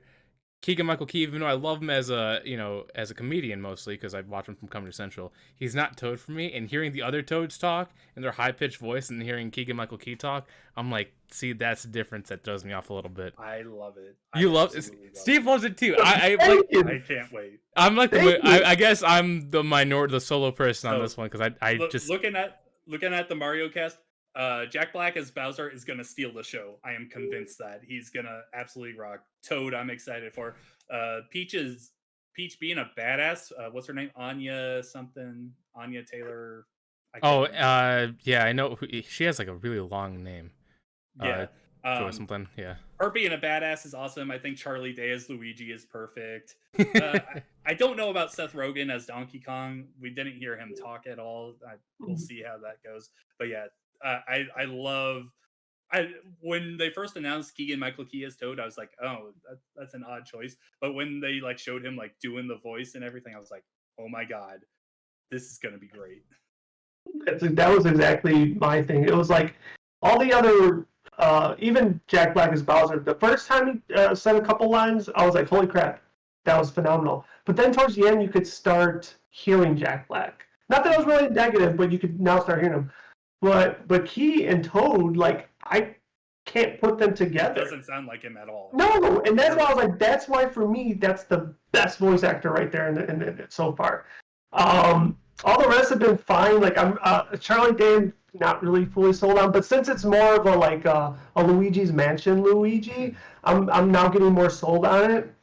And then Mario, I'm not really trying to shit on him, but I can't help but think and see Emmett from Lego Movie after I saw yesterday's trailer, and I'm like, fuck. He does kind of seem like a goofy kind of interpretation of Mario, which is odd because we always know Mario as, hey, he's always got his feet down, he's jumping, he knows what he's doing. In this one, it's a completely new world for him, and everything is just awesome. Yeah, and I'm sure that confidence is going to be gained throughout the movie, and he probably will turn. I don't want to say a badass, but he will be Mario. I would think come towards the end, but I'm really trying to go into it open arms. I'm still going to enjoy it. Hopefully, it doesn't let me down. I don't think it will, though. Same. Yeah, I'm definitely gonna watch it too, even though I'm a little. It's funny how I'm the only one that disagrees with the Keegan Michael Key part, but that's fine. That's completely fine. But so it's funny that all three of us looked at Seth Rogen as Donkey Kong. Do you think he's gonna pull like a Vin Diesel with Groot, where he just makes like noises like wow, like some weird like grunting noises and not really talk? I think he'll actually talk. You There think are so? moments. It's so Yeah. weird. There are games where Donkey Kong talks, and then there's other games where he doesn't. I think he will have a speaking role in this game or movie, Yeah. especially since there's like a whole like Donkey Kong Kingdom, Mm. Mhm. and it looks like Cranky Kong is like the king. Yeah, and that's being done by Fred Armisen too, Yeah. which I think hopefully he does something pretty remarkable too. We haven't got to hear it as well, but I think he'll throw down. I can't believe they haven't shown Diddy. Like, I guess there was a Diddy on the poster that they revealed recently, like in the Oh, I didn't know background. I They didn't did see like that. they did like the character posters where Yeah. Donkey Kong's like flexing. I Uh-huh. guess Diddy and Dixie were in the background of that. Can't Interesting. believe they haven't announced like a voice for Diddy Kong because he just seems too important to not include, right? Yeah. Agreed, but I think that makes it even better though, because they obviously gave us the main star cast, but like even in the trailer, the original one, like the Penguin, I don't know the actor's voice, but they've done other big projects, and nobody knew that they were tied to it. So like I think even just small Easter egg roles like those will probably be pretty cool to learn either as the movie's being done or even after the movie, because you didn't recognize that was the person. Yeah. So yeah, I think not knowing those things would add more surprise elements to it, and I actually like that. Yeah, there's probably gonna be loads of characters. Like we know, like like you're saying, Luigi is probably gonna do like a Luigi's Mansion. We didn't see Boo at all, but most likely it's gonna be in the movie. Diddy and Dixie will probably be more after with the Rainbow Road Mario Kart thing. So we'll probably we did see a... Funky Kong and Kitty Kong on that shot too. Oh, really? See, I've been meaning to go back and freeze frame it because I haven't done that yet. Because I'm sure there's loads of Easter eggs on there. Yeah, Funky Kong and Kitty Kong are in carts behind Mario. Yeah, I'm looking forward to it because there's probably gonna be loads of characters that they're probably just like holding close to their chest, and you're not gonna see it until the movie's actually released. Just like as Steve was saying, it gives you that extra like shock factor. Like they're in there, it makes you happy, excited, and it's just a good experience. But yeah, I'm looking forward to that. Are you gonna see them in theaters, or are you gonna wait? Oh, absolutely. That being as big of a Nintendo fanboy as I am definitely going to give it a try as soon as I can. Just think we were supposed to get it 12 days from now, but oh man, I forgot about that. Oh man, when does it come out now? April something. April 23rd. Is it April Fool's Day? No, April 4th. I think it's is it April 4th? I know it's in April. How about that? That's not too far away though. No. Yeah. Should the way fast time moves go? No. Yeah. Let's just hope that the Mario movie takes us away from all these lost projects from the DCEU. Yeah. But I guess moving on, as we're talking about the Game Awards, seeing Mario, there was a lot of stuff at the Game Awards. To me, personally, I felt like this was the weakest Game Awards ever, and I think that's more due to presentations being cut, because I know this is I know people like to see like the premieres for games. I like to see people getting handed awards more because I feel like this is time for them to be celebrated as an industry. I felt like that was cut short. I also felt like the music performance was short as well. Like even though the orchestra was good, Halsey was great for Diablo. I just feel like it wasn't as long or highlighted as it usually is. Like it was just like a side piece. So, if memory serves me correct, there's only the three performances, right? The Hosier one, which it sounded like that was a full performance. The Halsey did not sound like a full performance, but it was still nice. And then the orchestra, and to your point, I felt like the orchestra seemed a little shorted as well. I agree. I would love to see more music, especially when you get the surprises like the Halsey, because I don't think anybody really knew that was coming. No, and she did a great job for Oh Lilith. yeah, I thought she was perfect. And I thought the song was pretty good too. I haven't watched every award show religiously, but I've seen enough of them. It's just me, and I swear like a sailor myself. But what's fuck used more times than not yesterday, or yeah, well, like, it's funny that you said that because she did say a lot of F words in there, but there's a person there, the one that won last year's Game Awards, Joseph. I can't remember his last name. But like he got penalized for saying the F word a couple times. But I'm like, this time he didn't say it, but other people were saying it. It's like I felt so bad for that guy. Yeah, it was in. Yeah, it was in songs lyrically. It was in video game trailers. I forgot what trailer it was. It was like used super loosely. I mean, once again, I say fuck shit cock ball all the time, so it doesn't offend me or anything. But it's like it's still odd to hear it, I guess, coming from a gaming show. But I don't know if I agree with your assessment being the worst show. However, I believe I said this last year, and I'm going to say it again this year.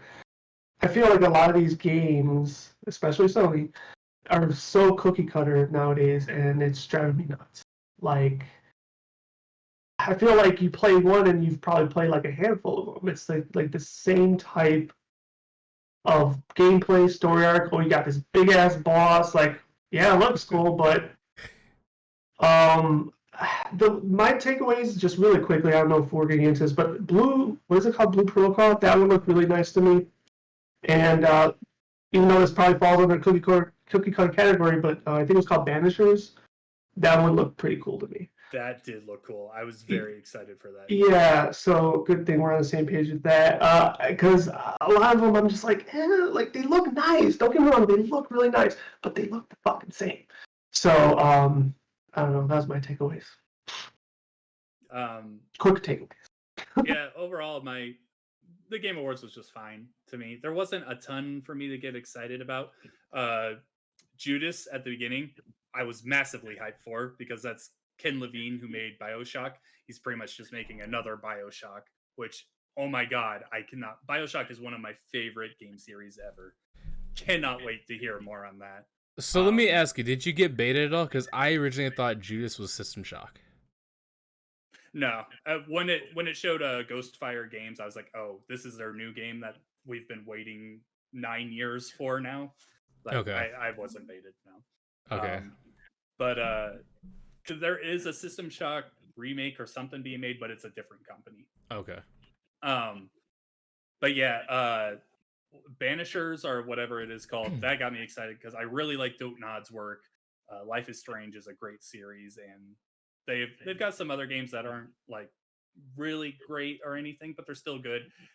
I love the fact that like how they played that trailer out with the spirit that he's like sitting at the table with, and then she disappears. I'm like, yeah, if they keep that kind of tone in the game, this is going to be a heartbreaking game, and I am so excited for that. But other than that, I am not a From Software fan. I don't like the Dark Souls games or anything. So Armored Core, I've never played any of those games in the past. I don't know anything about it. I'm like, okay, this says there's an Armored Core game that doesn't do anything for me. Blue Protocol did look interesting to me, and my girlfriend, she's very much into like anime games, so I'm sure she would be interested in that. There was definitely stuff to get excited about for some people, just not for me personally. Overall, I would have loved more musical performances as well. Sonic Frontiers has a great song called Undefeatable, which has Kellen Quinn from Sleeping with Sirens in it.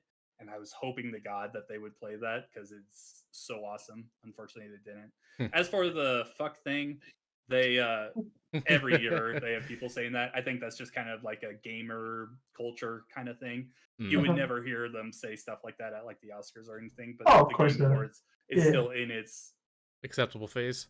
yeah. Video games are still looked at as like, oh, that's the teenager loser guy thing. They're gonna say fuck a 100%. lot. Yeah. But yeah, no, Joseph Ferris, who handed out the Game of the Year award yesterday, like he has a very famous Game Awards section. Yeah, F the Oscars. He used to be a filmmaker, and he like straight up was just like, "Fuck the Oscars." Yeah. I remember watching it live and laughing my ass off, and but yeah, I just felt like it was a little bit more excessive. Like, not to say that these awards have to be emulated like the Oscars or anything. Like, I'm not saying it. It's just like I was just a little caught off by it. Like, I'm not shitting on it. It's like, yeah, give us more, but like I was just a little like, oh, okay, like this is the road we're going down. Yeah, but it didn't feel forced though. No, not at all. No, absolutely not. I'm just glad we didn't get another trailer for that weird, what's it called, Dokev game that Jeff Keighley has shown at the Game Awards and Summer Game Fest lately. It's like the chibi dancing little kids, and I'm like, this is very weird. I don't even know if I've seen that, to be honest. It's funny that I do remember that. It's I think I just like throw it out of my mind because it was so weird. It was also weird seeing Jeff Keighley and Hideo Kojima like being a little distant with each other. Like usually he's like always like name dropping them, but he just did like a little name drop for Death Stranding 2, and then he just walked off the stage. It just felt like they were like distant. I felt that entire time he was all over him. He's like, "This is a legendary developer, and I love him so much." And he went up and hugged him, and yeah, this is DS2.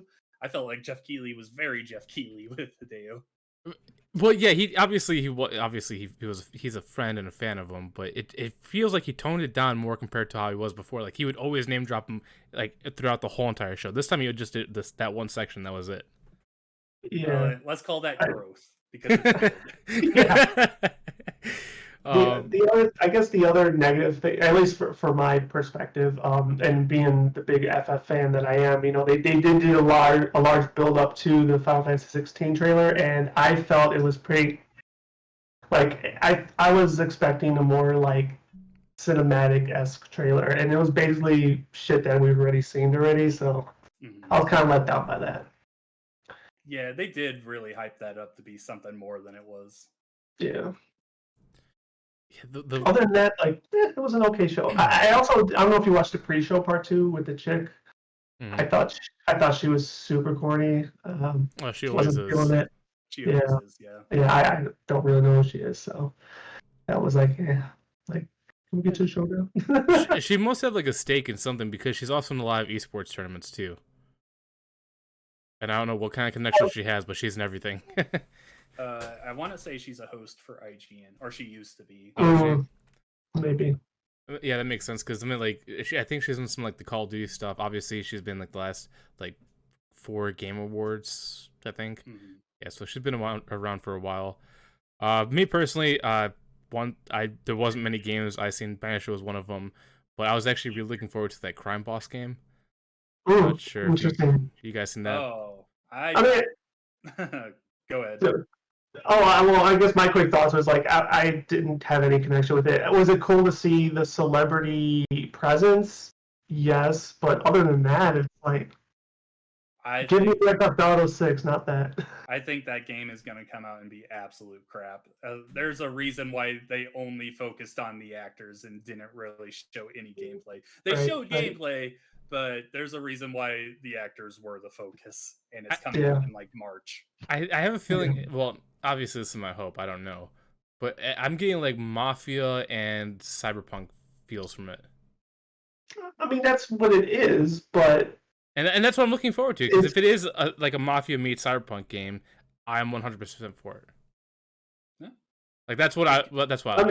I mean, it would be absolutely great, but just how much for revealing a game that's coming out in only a few months and not showing like anything of value there besides, hey, we have a lot of big names. Look over here. Don't ignore that gameplay. Just look over here. Like, I don't know. That's got me a little apprehensive. Especially the very final part of that. And Chuck Norris. And Chuck Norris. we'll see. I'll give it a try. Will I buy it right away? No. I'll wait for a sale, but it's piqued my interest just because of the quirkiness of it. But oh man, there's something else I want to say too. Oh yeah, it's the awards. Did anybody like? I'm pretty sure nobody really cared about the award part except for me. But was there anybody that got certain awards that you didn't think they deserved? Stray. Stray. Stray did not need to win its 2 awards.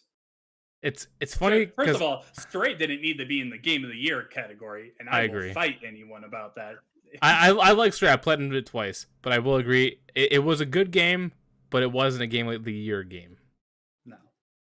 And I was shocked. But God of War, man, I haven't played it. I've watched the whole playthrough of it. To me, it doesn't seem like the first one seemed really good. The second one seemed like it was rushed too much, and I feel like it needed to have a third game. But it got too many awards, and I don't feel like it deserved any of them. So I beat it in the last week, and there are definitely times where the game feels like a chore to me. I don't think Atreus needed to be a playable character. I think they could have cut out all of his stuff. I don't know. There is a lot of good stuff in there, but there is also kind of, I wouldn't say rushed, but there's like clunky management in there, I would say. The music is great. There's a lot of stuff in there though that I was like when they played that Blood in the Snow song, I was like, honestly, I don't remember this at all from the game. I can't remember this at all. So like it's a very good game, and it definitely deserved to be in the Game of the Year discussion. We all knew either that or Elden Ring was gonna come away with that Game of the Year. The other stuff, I'm just like, that's just kind of how it comes down most of the years. I feel if there's these blockbuster runaways like that, they're just always gonna take all the awards they're in. Yeah, and I don't want to take credit away from them, because obviously God of War, even though it's a fun game, and Christopher Judge does a great job as the voice of Kratos, it's just, oh my god, that acceptance speech at the beginning. So Jesus. It's funny that he did a long monologue. I didn't mind it because I was watching on Steam, and every minute that the show goes on, there's a Steam giveaway. I didn't get one, but because he dragged it out, it gave more people chances. So that's the only reason I was okay with it. But if I was watching on Twitch or YouTube, that would have been the worst thing ever. Me and Joel were making fun the entire rest of the night because they didn't play the music for the longest time with him. It was like 8 minutes before they finally started playing music. And then everyone else, they were like very gung-ho about, okay, 30 seconds, let's get this music going, get off our stage. Yeah. So I don't know how much more you want to talk about this year's, but I was going to say, are there any bold predictions for next year? Tears of the Kingdom is going to win Game of the Year. Think so? I think it's pretty likely. Like Elden Ring, the only reason, like when we made our predictions earlier, the only reason why I said Elden Ring is almost like a sure win is just because the impact it had in gaming, and just because of the hype that, like you're saying, Legends of Zelda Tears of the Kingdom there's no way it could fail. Like, it's coming out March, something like that, next year. May. And like, it's already the most hyped game. It beat out Final Fantasy by a long shot, which is the second highest one. And so far, it doesn't seem like it's disappointing anybody. Well, I mean, I'm just like you, John. I'm a huge also Zelda fan. I'm obviously looking forward to it, just like anything else. And I just hope it doesn't let me down. That's all I'm saying. No Zelda has, but it's being put really high on the pedestal. It's the first real, genuine sequel. So I'm just looking forward to it. I hope it does. My bold prediction actually won't be any game award. I will say, because we all wanted more music, I will say we'll get Ed Sheeran perform Celestial next year. How about that? I think so. That would be quite the move. Why not? Why not? Pokemon came out this year.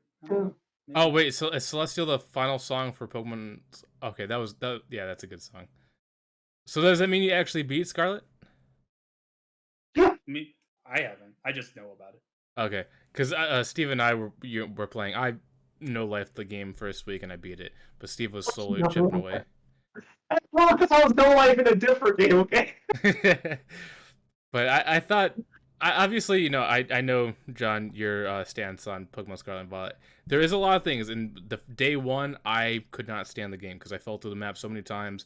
A lot of camera glitches, but luckily they fixed a lot of that. There's still some loading issues, like the wall clay thing. That's still pretty bad. But luckily, the quality of life of like auto saving almost every second saved me a bunch of times. Um, quick access to your party box and all that stuff.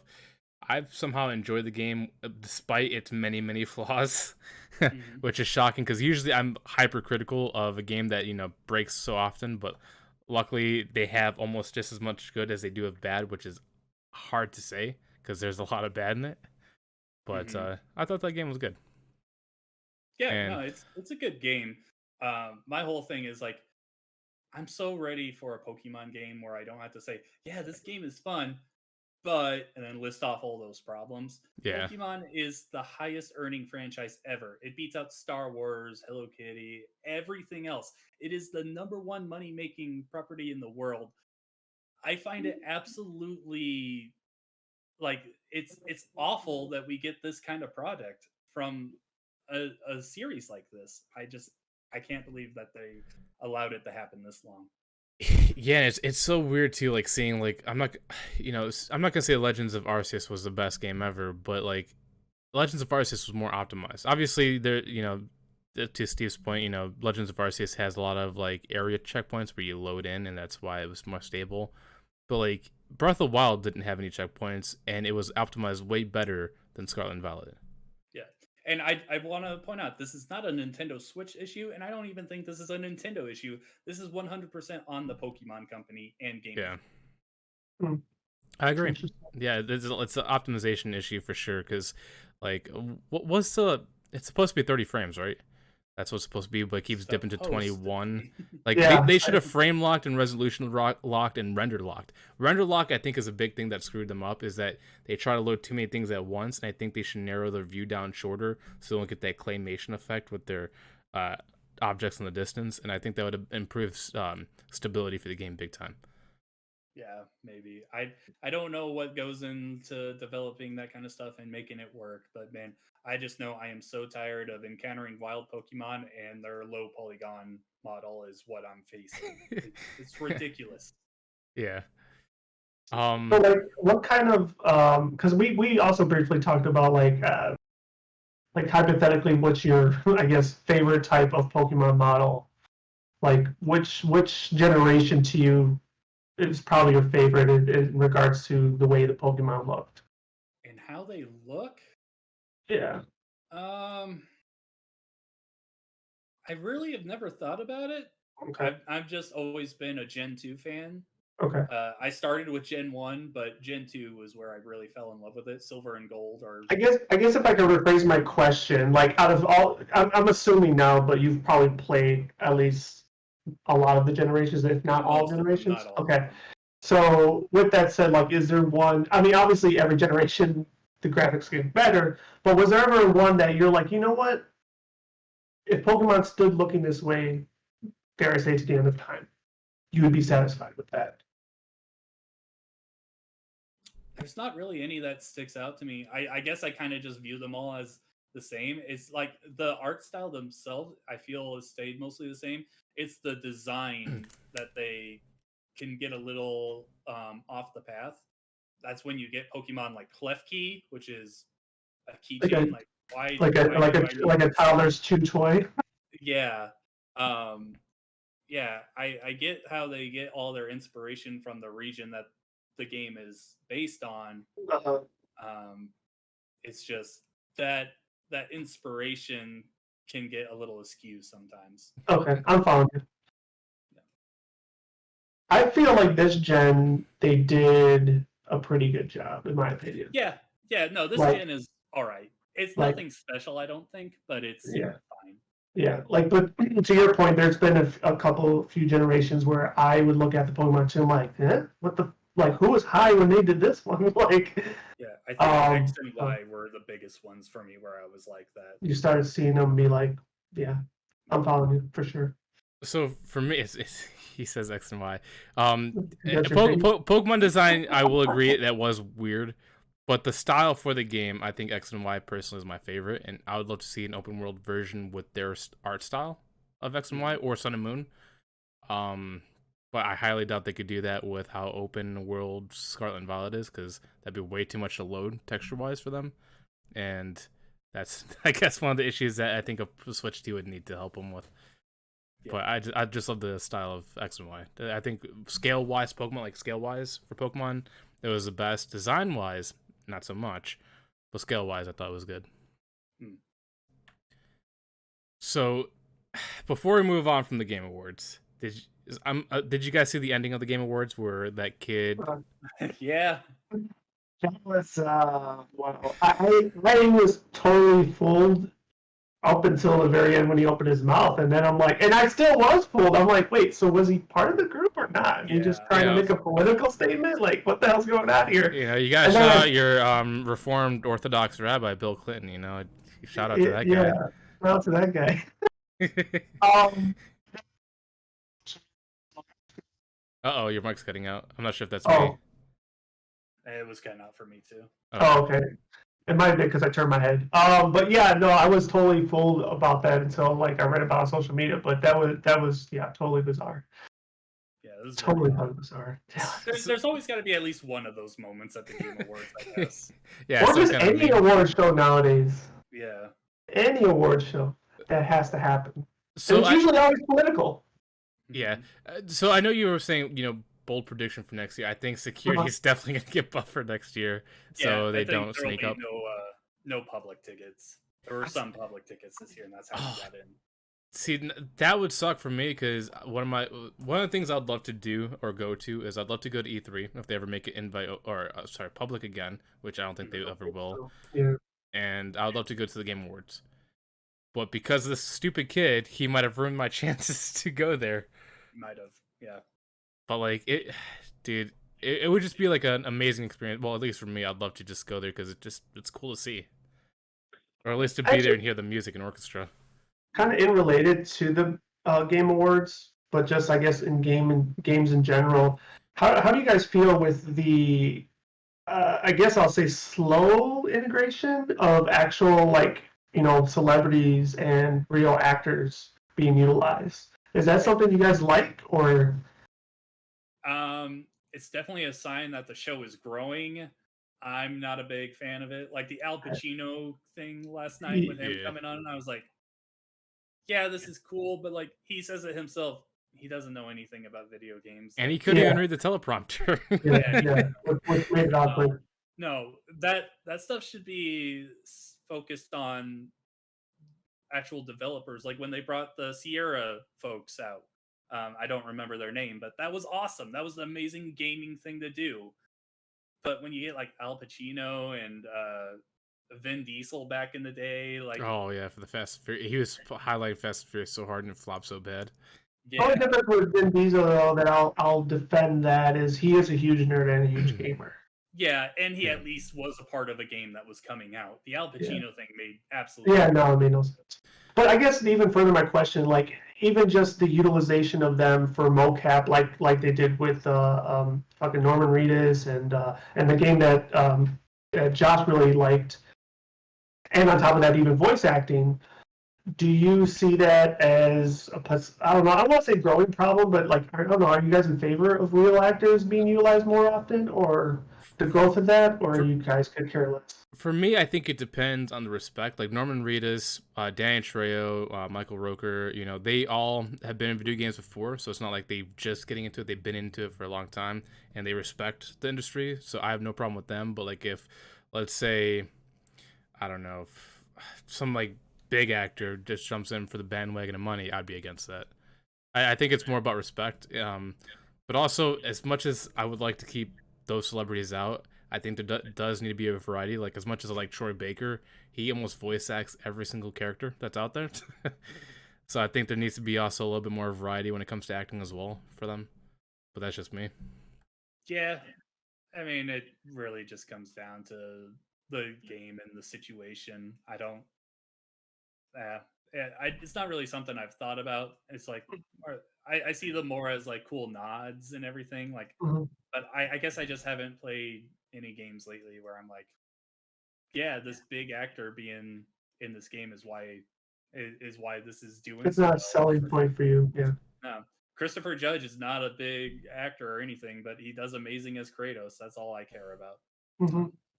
And it's funny because Christopher Judge was actually in the worst Batman movie for you, The Dark Knight Rises. He was in that movie. He was one of the bad guys that are trapping the cops in the tunnels.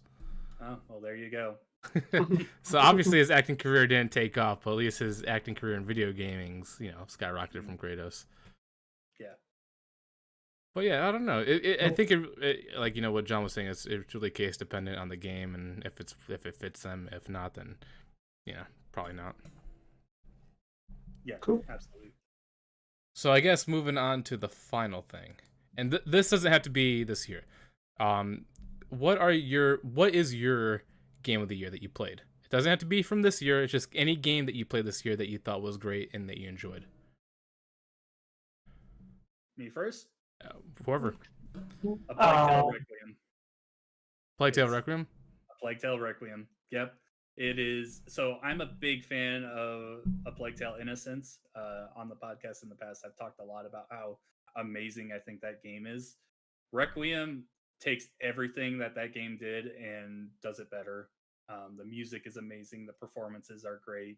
It's heartbreaking. It's got a great story. The gameplay has been improved. Just everything about it makes it like. I always bring up the situation of the best kind of sequel is one that takes everything that happened in the previous game and just builds on it in almost every way. And that's what this game does. I didn't review it or anything for GamePer. If I was, I would have given it a 10. I absolutely love Requiem. And I think it coming away with 0 awards last night kind of sucks because I think everything Asobo and Focus Entertainment did with that game was absolutely amazing. I have to 100% agree with you because I played it, and also the guy that we're also talking about with some of the other stuff with, he also liked Plague Tale as well. And I think that's also why I was a little upset that God of War won so many awards, is that it basically overshadowed Plague Tale. And Plague Tale is not, it's a known developing studio, but they're not as known as Santa Monica and all that stuff. And I feel like they deserve more praise in what they got. They're pretty much a AA studio. They're not independent, but they're not AAA. They're just kind of that in between, but they do such good work. They're also the ones that made the Microsoft Flight Simulator, and that game looks absolutely amazing as well. Mm-hmm. Yeah, they just have they've done a lot of fantastic work, and I feel like they got cheated so hard last night. And it truly is one of the better games of 2022 for sure. What is the I guess runtime for that game? I think it's like 8 hours, 16. Nah, it's a little longer than that. It's like 15, 16, something like that. Yeah. I might have to check it out. Because I know I definitely recommend playing the first game if you haven't. Oh, okay. No, because it unfortunately doesn't do the thing that God of War does, where it has like a recap. You just kind of need to know what you need to know the backstory going in, which is kind of disappointing. But man, is it worth it? If you want, Steve, I can game share it because I also have Plague Tale Innocence on PlayStation 5, so you can play that. I don't have Requiem on PlayStation 5. I have it on Game Pass for Xbox, but even Innocence, if you don't play Requiem, Innocence is still really good too. For me, man, as much as I want to say Pokemon Scarlet and Violet because it's one of the few games I've no-lifed, one of the games that shockingly enough has caught my attention is, it's a Game Pass game too. I'm trying to think of what it's called. It's a narrative-driven game. As Dusk Falls? Is that the one we're doing a road trip thing? Where they go through like a gas station and it kind of like branches? I think they stop at a hotel and then there's like a hostage situation. Yeah. I like that one. I was actually shocked because I'm a fan of narrative-driven games, and I thought The Quarry might have done it for me. But surprisingly, that game took over, and then Immortality also surprisingly did a decent job because that's also kind of like a narrative-driven game as well. And I just really enjoy it. Like, even though you are watching it play out, the fact that it gives you good choices I was a fan of, because your choices actually felt like they mattered in a way compared to, like, as much as I love supermassive games, it's always usually the same fixed outcome no matter what you choose. And this one, I felt like there's a lot more variety in it, and I liked it. Yeah, no, 100%. That was a very good game.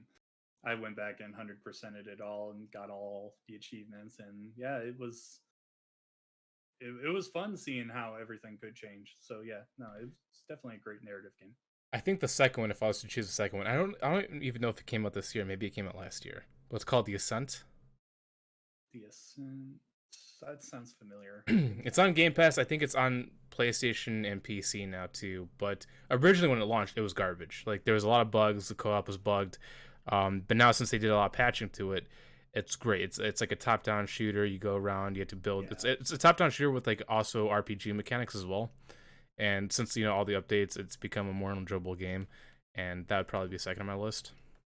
Yeah, that did come out last year. I remember playing it, and I wasn't too crazy about it, but maybe I'll have to download it again and give it a try. Yeah, it's definitely a better co-op, and like, since you said you played it in the beginning, that was a rough thing because there was a lot of bugs holding you back. They fixed a good majority of it, so it's more playable now, especially co-op wise. So you might like it. If not, I know it's not for everybody, but it's gotten better. But what about you, Steve? I cannot say World of Warcraft. Since the year's not over, like 3 days from now, the remaster or remake of Crisis Core comes out. I'm going to play the shit out of that, even though it's something I already experienced. But that one's probably gonna might take the cake. I don't know. I mean, I haven't replayed it yet, but I mean, put a lot of time in Octopath on mobile. I think I clocked in over 160 plus hours. You clocked in a lot of time. Did you see that Octopath 2 was revealed at the Game Awards? I wasn't revealed at the Game Awards. It was revealed like a while ago for Nintendo Direct. Oh yeah. Okay, because I seen the trailer at the Game Awards. I was like, oh, that's cool. Yeah, they showed it very briefly again. Yeah, I mean, the story, it's a lot of different stories. It's not just one long story, and I think that's what I like about it. And they're short, but like, they're, at least for me, for my opinion, they still grasp you, and they kind of sometimes take your breath and like leave you in awe. And the villains are really like holy shit. So yeah, I probably would go with Octopath on mobile for me so far, which is a weird choice, but I also don't game as much as you guys go. So like, I used to, but that's the conduit playing World of Warcraft. But I'm just glad you didn't say Diablo Immortal. I don't know how that won awards. Didn't they win one? I think, yeah, it's one too many. That's true. Diablo Immortal it's fine until you get to all the gross monetization stuff. Yeah. Other games that I really love this year, Cult of the Lamb was really great. Cult of the Lamb. Cult of the Lamb. Yeah, it's about, you're playing a lamb and you raise a cult to take on these like 4 god things, and it's insane and it's really fun. Is this on Xbox? Yeah, it's might be a Game Pass game. I'm not 100% sure about that, but it's 100% on Xbox. That's where I played it. Okay, I'll have to check that out. That sounds actually kind of interesting. It's really, really fun.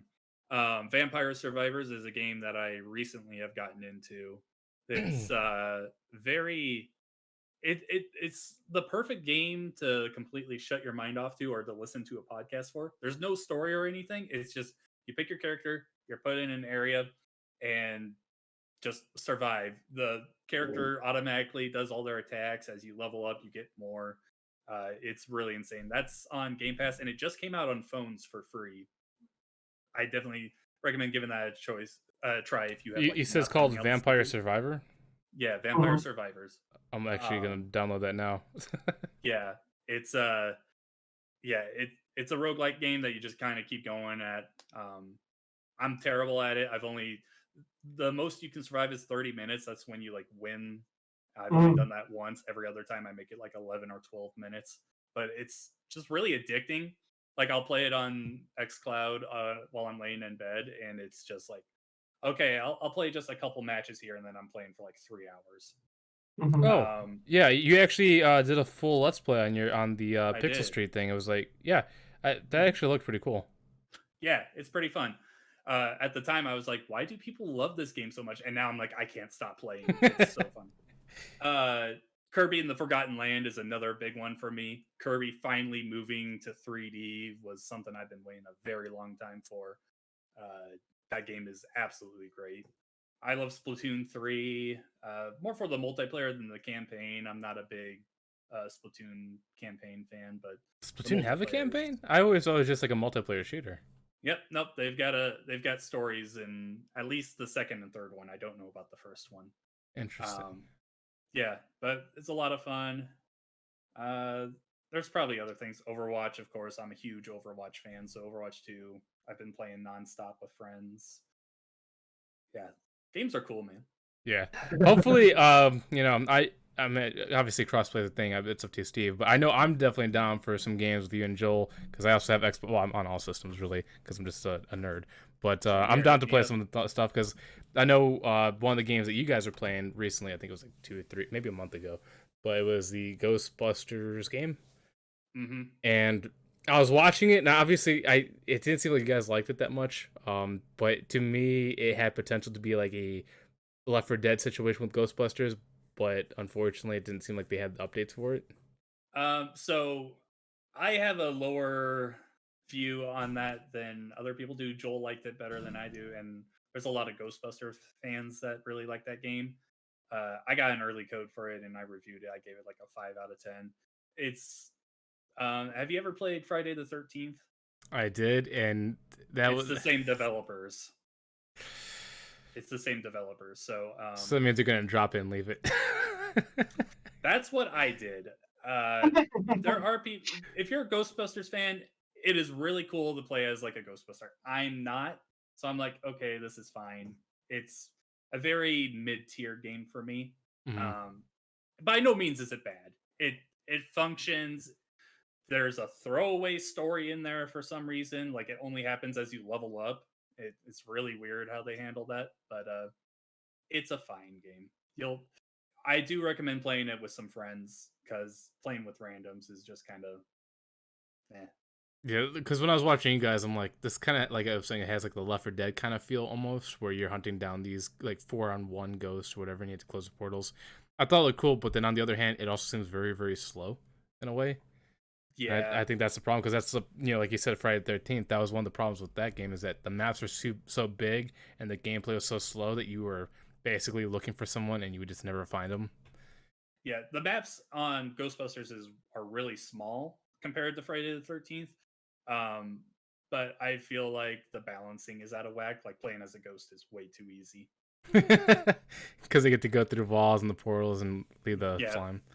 yeah, Yeah, and they can also just fly up to avoid everything. It's like, oh, cool. yeah. No, I have to agree. But yeah, it was funny watching you guys play that because at first I was interested, but then after seeing you play it, I'm like, oh, this might be the thing that turns me away from it.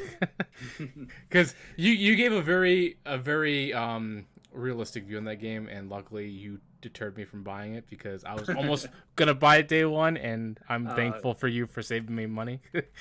if there's a sale on it, if you're a Ghostbusters fan, I say go for it.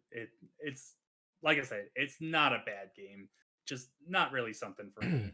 And it's not a really great game either. Yeah, because like you're saying, Kirby the Forgotten Lands. That's a game that Steve let me borrow, and I played a little bit of it, and I can't wait to go back to it and play it all the way. That's actually a really good game. I think I probably would have it on top of my tier two if I played it all the way. Um, Sonic Frontiers. I Mhm. didn't play all of it yet. I've only played an hour, and And I hopefully still it's haven't good. played it yet either, and I want to. It's good. Yeah. It's so funny to me because, as I mentioned earlier, there's a really good song in there. Um, so while you're out in the like open world areas, it's like very like calming music like you would hear in like Breath of the Wild or something, just kind of soothing.